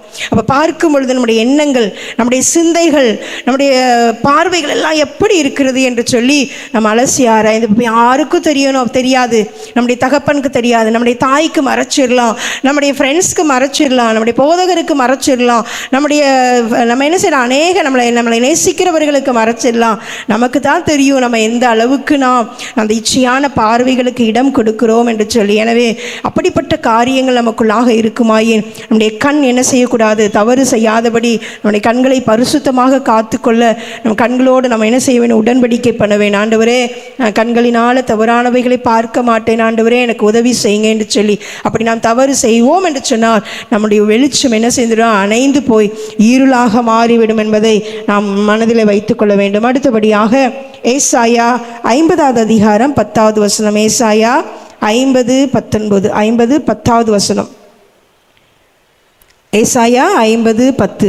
உங்களில் எவன் கர்த்தருக்கு பயந்து அவருடைய தாசனின் சொல்லை கேட்டு தனக்கு வெளிச்சம் இல்லாததினால் இருட்டிலே நடக்கிறானோ அவன் கர்த்தருடைய நாமத்தை நம்பி தன் தேவனை சார்ந்து கொள்ள கடவன். பாருங்க, இந்த இடத்துல போட்டிருக்குது, ஒரு கண்டிஷன் போட்டிருக்குது. நீ வெளிச்சத்தில் இல்லாமல் இருளில் இருக்கியா? நீ என்ன செய்யின? ஆண்டவர் சொல்கிறாரு, நீ கர்த்தருடைய நாமத்தை நம்பி தன் தேவனை சார்ந்து கொள்ள கடவன் என்று சொல்லி வேதத்தில் பார்க்குறோம். பாருங்க, நம்ம ஆண்டவரை சார்ந்து கொள்ள வேண்டும் என்று சொல்லி தேவன் விரும்புகிறார். நான் அந்த ஒரு காரியத்தை நான் என்னுடைய இதில் பார்த்தேன்னு சொன்னேன் இல்லைங்களா, என்னுடைய படுக்கையிலே பார்த்த பொழுது அப்போது எனக்கு ஒரு ஞாபகம் வந்ததெல்லாம் என்ன அப்படின்னா, ஒரு பெரிய அந்த வாலிபர்கள் இந்த நாட்களில் ஆர்டிஃபிஷியல் இன்டெலிஜென்ஸ்ன்னு சொல்லுவாங்க இல்லைங்களா, ஏஐன்னு சொல்லுவாங்க. ஏஐ ஒரு இருள் மாதிரி. இந்த காலத்தில் அந்த இருள் பூமியை எப்படி கவ்விக்கொள்ளுகிறதோ அப்படி இந்த கம்ப்யூட்டர், இந்த ஆர்டிஃபிஷியல் இன்டெலிஜென்ஸ்ன்னு சொல்லுகிற அந்த காரியமானது மக்களை அறிந்தோ அறியாமலோ அவர்களை கவ்விக்கொள்ளுகிறதை என்னால் அந்த நேரத்தில் உணர முடிஞ்சிச்சு. அந்த நேரத்தில் எனக்கு அதுதான் ஞாபகம் வந்துச்சு. பாருங்கள், இந்த நாட்களில் எந்த ஒரு விஷயத்தை எடுத்தாலும் பாருங்களேன், ஏஐ எந்த ஒரு விஷயத்தை எடுத்தாலும் பாருங்கள், அந்த கம்ப்யூட்டர், அந்த ரோபோட் என்ன சொல்லுது அப்படிங்கிறத பார்க்குறத பழகி கொண்டார்கள் மக்கள். ஒரு இங்கிலீஷ் படிக்கணுமா, ஏஐ உங்களுக்கு ஈஸியாக சொல்லி கொடுத்துரும் அப்படின்னு. ரொம்ப மோசமாக நம்ம சொல்லணும்னா பாருங்கள், அநேக சபைகளில், ஃபாரின் கண்ட்ரீஸில், அநேக சர்ச்சஸில் என்ன வச்சுட்டாங்களாம், அந்த ஆர்டிஃபிஷியல் இன்டெலிஜென்ஸ் வச்சுட்டாங்க. அதுக்குள்ளே எல்லா வசனத்தையும் ஏற்றிட்டாங்க. போய் அங்கே பாஸ்டர் இல்லையா, பாஸ்டர் இல்லாமல் என்ன செய்கிறாங்க, போய் எனக்கு இந்த பிரச்சனை, எனக்கு ஏதாவது ஒரு வழியை சொல்லு அப்படின்னு சொன்னோன்னே அது பாஸ்டர் மாதிரியே என்ன செய்யுது, உனக்கு இந்த மாதிரி இந்த வசனத்தை சொல்லு, உனக்கு ஆண்டவர் உனக்கு அற்புதம் செய்வாருன்னு சொல்லுது. பாருங்க, எப்படி தேவனுடைய இடத்தை ஒரு பிசாசு எடுத்துக்கொள்ளுகிறான் என்பதை பாருங்க. அருமையான வாலிப பிள்ளைகளே, இந்த நாட்களில் நம்ம ரொம்ப கவனமாக இருக்க வேண்டும். ஒரு கேண்டில், ஒரு மெழுகுவர்த்தியில் ஒரு தீ எரியிறது நல்லது தான், நமக்கு வெளிச்சத்தை தரும், இல்லைன்னு சொல்லலை. ஆனால் அதே தீ ஒரு காட்டையும் கொளுத்தி விடும் என்பதை நாம் மறந்துவிடக்கூடாது. அளவுக்கு மீறி அது ஒரு இதுக்கு போகும்பொழுது என்னவாக மாறிவிடும், அது நமக்கே ஆபத்தாக மாறிவிடும். எனவே இந்த நாட்களில் நம்ம ரொம்ப கவனமுள்ளவர்களாக இருக்க வேண்டும். எந்த ஒரு விஷயத்தை எடுத்தாலும் மொபைலை எடுக்கிறத நாம் தவிர்க்க பழகி கொள்ள வேண்டும். எந்த ஒரு விஷயத்தை எடுத்தாலும் உடனே என்ன செய்கிறோம், நம்ம ஒரு ஹோம்ஒர்க்காக இருந்தால் கூட நம்ம என்ன செய்கிறோம், ஏதாவது ஒரு சால்வ் பண்ணணும் அப்படின்னா கூட நம்ம என்ன செய்கிறோம், மொபைலில் எடுத்து அதில் தான் நம்ம சர்ச் பண்ணுறதுக்கு நம்ம பழகிறோம். இது காரியங்கள் நம்ம வருகிற நாட்களில் நம்ம எப்படி ஆக்கிவிடும் என்று சொன்னால், நம்முடைய முழு டிபெண்டன்சி, நம்முடைய முழு சார்பும் அந்த கூகுள், ChatGPT, AI என்று சொல்லுகிற காரியங்களை சார்ந்து கொள்ளும். ஏன்னா அப்படியாக எல்லாத்தையும் உள்ள எல்லா டேட்டாஸையும் எல்லா காரியங்களையும் என்ன செஞ்சுட்டான், உள்ள அப்லோடு பண்ணி வச்சுருக்காங்க. அதனால் பிள்ளைகளே, ரொம்ப கவனமுள்ளவர்களாக இருங்க. ஒரு மெடிசனா உடனே நம்ம என்ன பண்ணுறோம், அந்த மெடிசனுக்குரிய நன்மைகள் தீமைகள் எதுவாக இருந்தாலும் பார்க்கலாம், நான் இல்லைன்னு சொல்லலை. ஆனால் வரும் நாட்களில் அந்த கோட்டை நாம் மீறி கர்த்தருக்கு கொடுக்க வேண்டிய காரியங்களை, கர்த்தரிடத்தில் கேட்டு பெற்றுக்கொள்ள வேண்டிய காரியங்களை மனுஷங்க கிட்ட, அந்த ஒரு என்ன சொல்கிறது, கம்ப்யூட்டர்கிட்ட கேட்டு நம்ம கற்றுக்கொள்ள வேண்டும், கம்ப்யூட்டர்கிட்ட கேட்டு நாம் திருப்திப்படுத்தி கொள்ள வேண்டும் என்று சொல்லி நாம் அந்த எல்லையை மீறி விடுவோம் என்று சொன்னால், சாத்தான் நினச்ச ஆசை நம்ம வாழ்க்கையில் நிறைவேறிடுச்சின்னு அர்த்தம். சத்ரு பிசாசின் ஆசையே என்ன அப்படின்னா, இந்த மக்கள் தேவனை மறக்க வேண்டும், என்னையே அவங்க ஆராதிக்கணுங்கிறது தான் அவனுடைய ஒரு முழுக்க ஆசை அந்த நாட்களில், ஆதி நாட்களில் அவன் என்ன செஞ்சான், லூசிஃபர் மேலேருந்து கீழே விழும்பொழுதே இந்த தேவனை எல்லாரும் மறந்துடணும், என்னைய வணங்கணும்னு நினச்சான் அவன். அந்த காரியத்தின் ஒரு என்ன சொல்கிறது, ஒரு கடைசி காலத்தில் தான் நாம் ஒரு அப்படிப்பட்ட ஒரு நாட்களிலே நாம் வந்திருக்கிறோம். இன்றைக்கு நம்முடைய சார்பு, இன்றைக்கு நாம் சார்ந்து கொள்ளுதல் எதிலே இருக்கிறது, எதில் இருக்கிறது என்பதை நாம் சற்று யோசித்து பாருங்கள். நீங்கள் படிங்க, நல்லா படிங்க, நல்லா ஆண்டவருடைய நாமத்தை மகிமைப்படுத்துங்க. ஆனால் எந்த ஒரு விதத்திலையும் அந்த குழிக்குள்ளே விழுந்துராதபடி தயவு செய்து அதில் ரொம்ப கேர்ஃபுல்லாக இருந்து பாதுகாத்து கொள்ள வேண்டியது உங்களுடைய கடமை தான். தேவனால் பிறந்தவன் தன்னை காக்கிறான் என்று சொல்லி வேதவசனம் சொல்லுகிறது. எனவே நாம் கவனமுள்ளவர்களாக இருப்போம். அது நமக்கே தெரிய மாட்டேங்குது, நம்ம செய்கிறது தப்பு, நம்ம செய்கிறது எப்போ எல்லையை மீறுறோம் அப்படிங்கிறதே நம்ம தெரியாமல் இருக்குது. அப்படித்தான் பிசாசு நம்மளை ஒரு வலைக்குள்ளே போடுவான். வலை அப்படின்னு தெரிஞ்சிச்சுன்னா நம்ம வலைக்குள்ளே கால் வைக்க மாட்டோம் இல்லைங்களா? அப்போ அவன் ஒரு இறைய போடுவான். ஒரு இறைய போட்டு இறைய நம்பி தான் என்ன செய்வான், வலைக்குள்ளே காலை வைக்க விடுவான். எனவே அதுபோல தான் இது ஒரு பெரிய வலை. நாங்கள் எங்கள் வாழ்நாட்களில் எப்படியோ நாங்கள் தப்பிச்சு ஓரளவுக்கு வந்துட்டோம். ஆனால் இந்த ஜென்ரேஷன் பீப்புள், நீங்கள் ரொம்ப கவனமுள்ளவர்களாக இருங்க. வேதத்தை வாசிங்க. காலையில் எழுந்த உடனே மொபைலை பார்க்குறத விட்டுட்டு, காலையில் எழுந்த உடனே யாராவது நமக்கு மெசேஜ் அனுப்பியிருக்கிறாங்களாங்கிறத நம்ம அதை விட்டு ஆண்டவருடைய சத்தத்தை கேட்பதற்கு நாம் பழகுவோம். ஆண்டவர் நமக்கு என்ன சொல்லுவோம், இப்படித்தான் சின்னதாக குட்டியாக கொஞ்சம் கொஞ்சமாக அவன் நம்மளை வழி விலகி போக பண்ணுவான். எனவே இந்த நாட்களிலே நம்முடைய சார்பு, நாம் எந்த அளவுக்கு கர்த்தரை சார்ந்து கொள்கிறோமோ அந்த அளவுக்கு கர்த்தரை சார்ந்து கொள்ளுங்க. ஜெபம் பண்ணுங்க. ஆண்டவரே, நான் ஃப்யூச்சரில் என்ன ஆகணும், ஆண்டவரே உங்கள் சித்தத்தின்படி செய்யுங்க ஆண்டவரே என்று சொல்லி கர்த்தருடைய சித்தத்துக்கு ஒப்பு கொடுங்க. இவங்க சொல்கிறாங்க, அவங்க சொல்கிறாங்க, இது பண்ணுறாங்க, அது பண்ணுறாங்கன்னு சொல்லிட்டு நம்ம அநேக காரியங்களை நம்ம யூடியூப்ல அது இதுலேயே சர்ச் பண்ணோன்னா கடைசியாக எங்கேயாவது போய் முட்டிக்க வேண்டியதான். 4 பேர் 4 ஐடியா சொல்லுவாங்க, 1000 ஐடியா வரும், அவ்வளோதான். நாட்களில் ஜெபிக்க வேண்டும். ஆண்டவரே அடுத்தது என்ன செய்யணும்ப்பா அப்படின்னு சொல்லிட்டு என்ன செய்ய வேண்டும், ஆண்டவர் உங்களுக்கு என்ன செய்ய எப்படி நம்மளை கைட் பண்ணுகிறாரோ அந்த பாதையிலே நாம் செல்லும் பொழுது கர்த்தர் நம்மளை சரியான பாதையிலே நடத்துவார். எனவே வருகிற பல சத்தங்களுக்கு இடம் கொடுக்காதபடி, என் ஆடுகள் என் சத்தத்தை அறியும் என்ற வார்த்தையின்படி உண்மையான மெய்ப்பனுடைய சத்தத்தை அறிந்து நாம் செயல்படுவோம் என்று சொன்னால் கர்த்தர் உங்களுடைய எதிர்காலத்தை அடுத்து செய்யப்போகிற காரியங்களை கர்த்தர் நிச்சயமாக ஆசீர்வதிப்பார். எனவே இந்த வசனத்தில் பாருங்களேன், என்ன மறுபடியும் அந்த வசனத்தை பார்ப்போமா?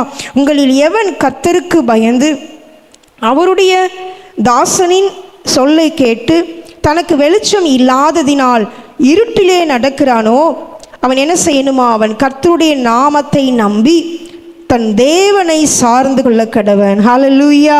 எனவே நாம் தேவனை நாம் சார்ந்து கொள்வோம். கர்த்தர் நம்மளை ஆசீர்வதிப்பாராக. இன்னும் ஒரு சில விஷயங்களை நான் சொல்லி நான் கடந்து போக விரும்புகிறேன். யோவான் 8வது அதிகாரம் 12வது வசனம். யோவான் 8வது அதிகாரம் 12வது வசனத்தை நாம் வாசிப்போம். மறுபடியும் இயேசு ஜனங்களை நோக்கி, நான் உலகத்திற்கு ஒளியாய் இருக்கிறேன், என்னை பின்பற்றுகிறவன் இருளிலே நடவாமல் ஜீவ ஒளியை அடைந்திருப்பான் என்று சொல்லி வேதவசனத்திலே பார்க்கிறோம். ஆண்டவர் சொல்லுகிறார், இயேசு கிறிஸ்து சொல்லுகிறார், என்னை பின்பற்றுகிறவன் எதில் இருக்க மாட்டான், இருளிலே நடவாமல் ஜீவ ஒளியை அடைந்திருப்பான் என்று சொல்லி அந்த இடத்துல நம்ம பார்க்கும் பொழுது அதுக்கப்புறம் உள்ள விஷயங்களை, அந்த வசனங்களை நம்ம வாசித்தோம் என்று சொன்னால் ஆண்டவர் என்ன சொல்ல விரும்புகிறார் என்பதை நாம் அதில் புரிந்து கொள்ள முடியும். பாருங்கள், ஆண்டவர் சொல்கிறாரு 15வது வசனத்தில் பார்க்கிறோம், நீங்கள் மாம்சத்திற்கு ஏற்றபடி நியாயம் தீர்க்கிறீர்கள், நான் ஒருவனையும் நியாயம் தீர்க்கிறதில்லை என்று சொல்லி அங்கே ஆண்டவர் சொல்லுகிறதை பார்க்குறோம். பாருங்கள், இந்த நாட்களில் அநேக விஷயங்களை நம்ம மாம்சத்தில் செயல்படுத்துகிறோம். இங்கே சொல்கிறாரு ஆண்டவர், மாம்சத்திற்கேற்றபடி நீங்கள் நியாயம் விசாரிக்கிறீங்க, நான் மாம்சத்திற்கேற்றபடி நான் யாரையும் நியாயம் தீர்க்கிறது இல்லை என்று சொல்லி. அப்போதான் அந்த இடத்துல தான் ஆண்டவர் சொல்லுகிறார், என்னை பின்பற்றுங்கள், என்னை பின்பற்றுங்கள் என்று சொல்லி ஆண்டவர் சொல்லுகிறார். என்னை பின்பற்றுகிறவன் இருளிலே நடவாமல் ஜீவ ஒளியை அடைந்திருப்பான் என்று சொல்லி பார்க்கிறோம். அருமையான வாலிப பிள்ளைகளே, பாருங்க, நம்ம இயேசுவை பின்பற்றுகிறோமா, இயேசு கிறிஸ்து எப்படி விரும்புகிறார், வேதத்தில் எப்படி காரியங்கள் சொல்லப்பட்டிருக்கிறதோ அப்படி நாம் செயல்படுவதற்கு நாம் நம்மை ஒப்பு கொடுக்கும் பொழுது, மாம்சத்தின்படி நாம் நடக்காமல் நாம் என்ன செய்ய வேண்டும், ஆவியானவர் எப்படி விரும்புகிறாரோ அப்படி நாம் நம்மை நடத்துவதற்கு ஒப்பு கொடுக்க வேண்டும். நாம் எதை பேசுகிறோம், எதை சிந்திக்கிறோம், எல்லா காரியங்களையும் மாம்சத்தின்படி நாம் சிந்திக்காமல், மாம்சத்தின்படி ஒரு காரியத்தை சொல்லாதபடி, மற்றவங்க இப்படித்தான், ஒருவேளை நமக்கு ஒருத்தங்களை பிடிக்கல அப்படின்னா மாம்சத்தின்படி என்ன செஞ்சிடும், அவங்கள நியாயம் தீர்த்துரும், இவங்க இப்படிதான் அப்படிதான் அப்படிதான் சொல்லிட்டு. ஆனால் ஆண்டவர் இயேசுவே சொல்லுகிறார், நான் மாம்சத்தின்படி நான் ஒருவனையும் நியாயம் தீர்க்கிறது இல்லை என்று சொல்லி ஆண்டவர் சொல்லுகிறார். பாருங்களேன், அதுக்கு மேலே ஒரு ஸ்திரீயை அவங்கக்கிட்ட ஆண்டவர்கிட்ட கொண்டு வராங்க. விபச்சாரத்திலே கையும் களவுமாக பிடிக்கப்பட்ட ஒரு ஸ்திரீயை வேதபாரகரும் பரிசேயரும் அவரிடத்தில் கொண்டு வந்து அவளை நடுவில் நிறுத்தி, அப்படியெல்லாம் நம்ம காரியங்களை பார்க்கிறோம் இல்லையா, அது எல்லாரும் அறிந்த ஒரு காரியங்கள் தான். அந்த இடத்துல தான் இயேசு கிறிஸ்து சொல்லுகிறார், இயேசு நிமிர்ந்து அந்த ஸ்திரீயை தவிர வேறொருவரையும் காணாமல், ஸ்திரீயே உன்மேல் குற்றம் சாட்டினவர்கள் எங்கே, ஒருவனாகிலும் உன்னை ஆக்கினைக்குள்ளாக தீர்க்கவில்லையா என்று. அதற்கு அவள், இல்லை ஆண்டவரே.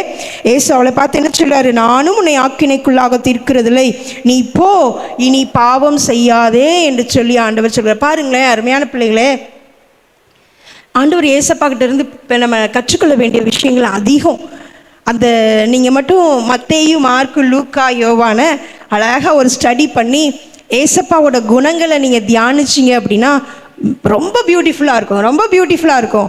என்ன செய்யுது, மத்தேயு, மார்க்கு, லூக்கா, யோவான் வரும் நாட்களில் உங்களுக்கு முடிஞ்சிச்சுன்னா வீட்டில் நீங்கள் என்ன பண்ணுங்கள், இந்த 4 அதிகாரத்துலேயும் 4 சுவிசேஷ புஸ்தகங்கள்லையும் ஆண்டவர் எப்படி இயேசு கிறிஸ்து ஒவ்வொரு இதுலையும் எப்படி பதில் சொல்கிறாரு, எப்படி எந்த சூழ்நிலையில் எப்படி காரியங்களை செய்கிறாரு அப்படின்ட்டு நீங்கள் பார்த்தீங்கன்னா ரொம்ப அருமையாக இருக்கும்.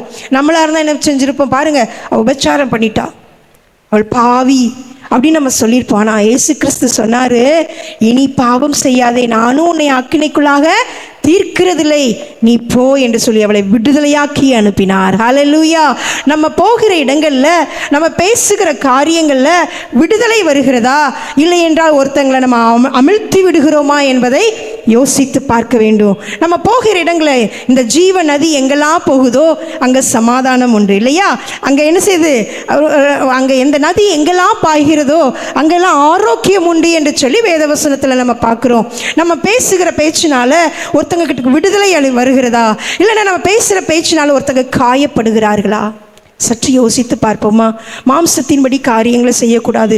நாம் உருவாக்குகிறவர்களாக இருக்க வேண்டுமே தவிர அழிக்கிறவர்களாக இருக்கக்கூடாது. நம்ம நீங்கள் ஃப்ரெண்ட்ஸ்கிட்ட பேசுகிறீங்களா, ஒருத்தர் ஏதோ ஒரு காரியத்தில் பாதிக்கப்பட்டு வந்திருக்கிறாங்களா, நாமும் அவர்களை பாதிக்காதபடி, மற்றவங்களாம் சொல்லுவாங்க, ஆனால் நீங்கள் ஆண்டவருடைய பிள்ளைகள், நீங்களும் அவர்களை பாதித்து விடாதபடி என்ன செய்ய வேண்டும், அவர்களை உருவாக்கி கட்டி எழுப்புகிற பணியிலே நாம் காணப்பட வேண்டும் என்று சொல்லி ஏசப்பா விரும்புகிறாங்க. நாம் மாம்சத்தின்படி காரியங்களை செய்யாமல், இந்த உலகம் அப்படித்தான் செய்யும்.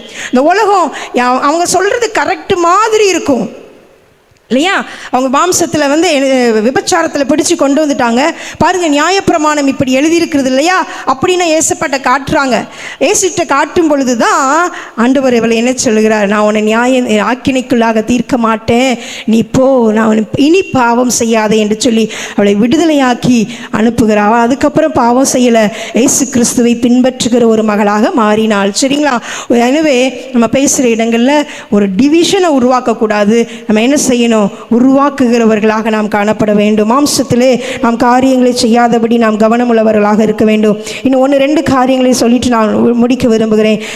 தானியேல் 5வது அதிகாரம் 11வது வசனம். தானியேலை குறித்து பார்க்கும் பொழுது, தானியேல் 5வது அதிகாரம்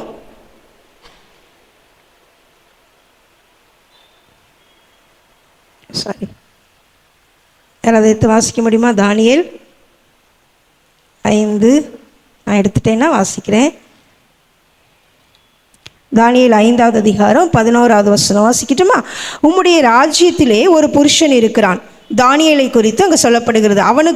அவனுக்குள் பரிசுத்த தேவர்களுடைய ஆவி இருக்கிறது. உம்முடைய பிதாவின் நாட்களில் வெளிச்சமும் விவேகமும் தேவர்களின் ஞானத்துக்கு ஒத்த ஞானமும் அவனிடத்தில் காணப்பட்டது என்று சொல்லி நம்ம இங்கே பார்க்குறோம். பாருங்கள், அந்த பாபிலோனில் வெளிச்சமாக பிரகாசித்த அந்த தானியேலை குறித்து சொல்லப்படுகிறது. பரிசுத்த தேவர்களுடைய ஆவி அவனுக்குள் காணப்பட்டது. ஹல்லேலூயா. எல்லா கரங்களை உயர்த்தி ஆண்டவருக்கு நன்றி சொல்லுவோம். ஹல்லேலூயா. பரிசுத்த ஆவியானவர் உங்களுடைய வாழ்க்கையிலே இருப்பார் என்று சொன்னால் இருள் உங்களை நெருங்க முடியாது. ஹல்லேலூயா. ஆண்டவர் உங்களை வெளிச்சமாக பயன்படுத்துவார்.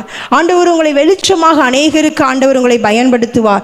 பரிசுத்த ஆவி, பரிசுத்த தேவர்களிடத்தில் உள்ள ஆவி என்று சொல்லி இன்னொரு வசனமும் போட்டு 14வது வசனத்திலையும் இதே போல எழுதப்பட்டிருக்குது. பரிசுத்த தேவர்களின் ஆவி என்று சொல்லி ஆண்டவருடைய பரிசுத்த ஆவியானவர் நமக்குள்ளாக இருப்பார் என்று சொன்னால் நாம் போகிற இடங்கள் ஒரு ஒரு ஒரு அவிசுவாசிகள் நிறைந்த இடமாக இருக்கலாம். ஒரு என்ன சொல்கிறது, ஒரு விக்கிரகங்கள் நிறைந்த இடமாக கூட இருக்கலாம். ஆனால் அந்த இடத்துல கூட ஆண்டவர் உங்களையும் என்னையும் வெளிச்சமாக ஆண்டவர் தேவ ஞானம் உள்ளவர்களாக தேவன் நம்மளை பயன்படுத்த முடியும். ஹல்லேலூயா. சொல்கிறார் இல்லையா, தேவனுக்கு சித்தமானதை பாபிலோனிலும் செய்வான் என்று சொல்லி, எனக்கு பிரியமானதை அவன் செய்வான் என்று சொல்லி. எனவே எந்த இடம் அப்படிங்கிறது இல்லை, ஆனால் நமக்குள்ளே இருக்கிற பரிசுத்த ஆவியினால் நம்ம நிறைந்திருப்போம் என்று சொன்னால் தேவன் நம்மளை வெளிச்சமாக எடுத்து பயன்படுத்துவார். ஹல்லேலூயா. எனவே நாம் தேவனுடைய சமூகத்திலே நாம் நம்மை அர்ப்பணிப்போம். நம்ம எல்லாருக்கும் தெரியும் இல்லையா, சங்கீதம் 119 105வது வசனம், உமது வசனம் என் கால்களுக்கு தீபமும் என் பாதைக்கு வெளிச்சமுமாயிருக்கிறது. எனவே தேவனுடைய வசனங்களினால நம்முடைய இருதயத்தை நிரப்பும் பொழுது நம்மையும் ஆண்டவர் வெளிச்சமாக மாற்றுவார். ஹல்லேலூயா. நம்முடைய பாதைகள் வெளிச்சமாக காணப்படும். தேவன் நம்மளையும் ஆண்டவர் என்ன செய்வார், நீங்கள் உலகத்துக்கு வெளிச்சமாக இருக்கிறீர்கள் என்று சொன்ன தேவன் நம்முடைய நற்கிரியைகளின் மூலமாக நாம் மற்றவர்களையும் ஆதாயப்படுத்தி கொள்ள முடியும். அந்தகாரத்தில் அந்தகார 1 பேதுருல பார்க்குறோம் இல்லையா, அந்தகாரத்தில் இருந்து நம்மை வெளிச்சத்தின் இடத்துக்கு அழைத்து வந்தவருடைய புண்ணியங்களை அறிவிக்கும்படிக்கு தேவனால் தெரிந்து கொள்ளப்பட்டவர்கள் என்று சொல்லி வேதத்தில் பார்க்கிறோம். எல்லாரும் கண்களை மூடி நாம் ஜெபிப்போமா? எல்லாரும் இருந்த இடத்துல எழுந்து நின்று, ஆண்டவரே, இன்றைக்கு இந்த உலகத்திலே இருள் மூடிக்கொண்டிருக்கிறது, பாவங்கள் பெருகி கொண்டிருக்கிறது. ஆண்டவரே, வாலிபனாகிய நான், வாலிப பிள்ளையாகிய நான் வெளிச்சத்தில் காணப்படணும். ஆண்டவரே, பொல்லாங்கு செய்கிறவளாக அல்ல. ஆண்டவரே, எனக்கு உதவி செய்யுங்கப்பா.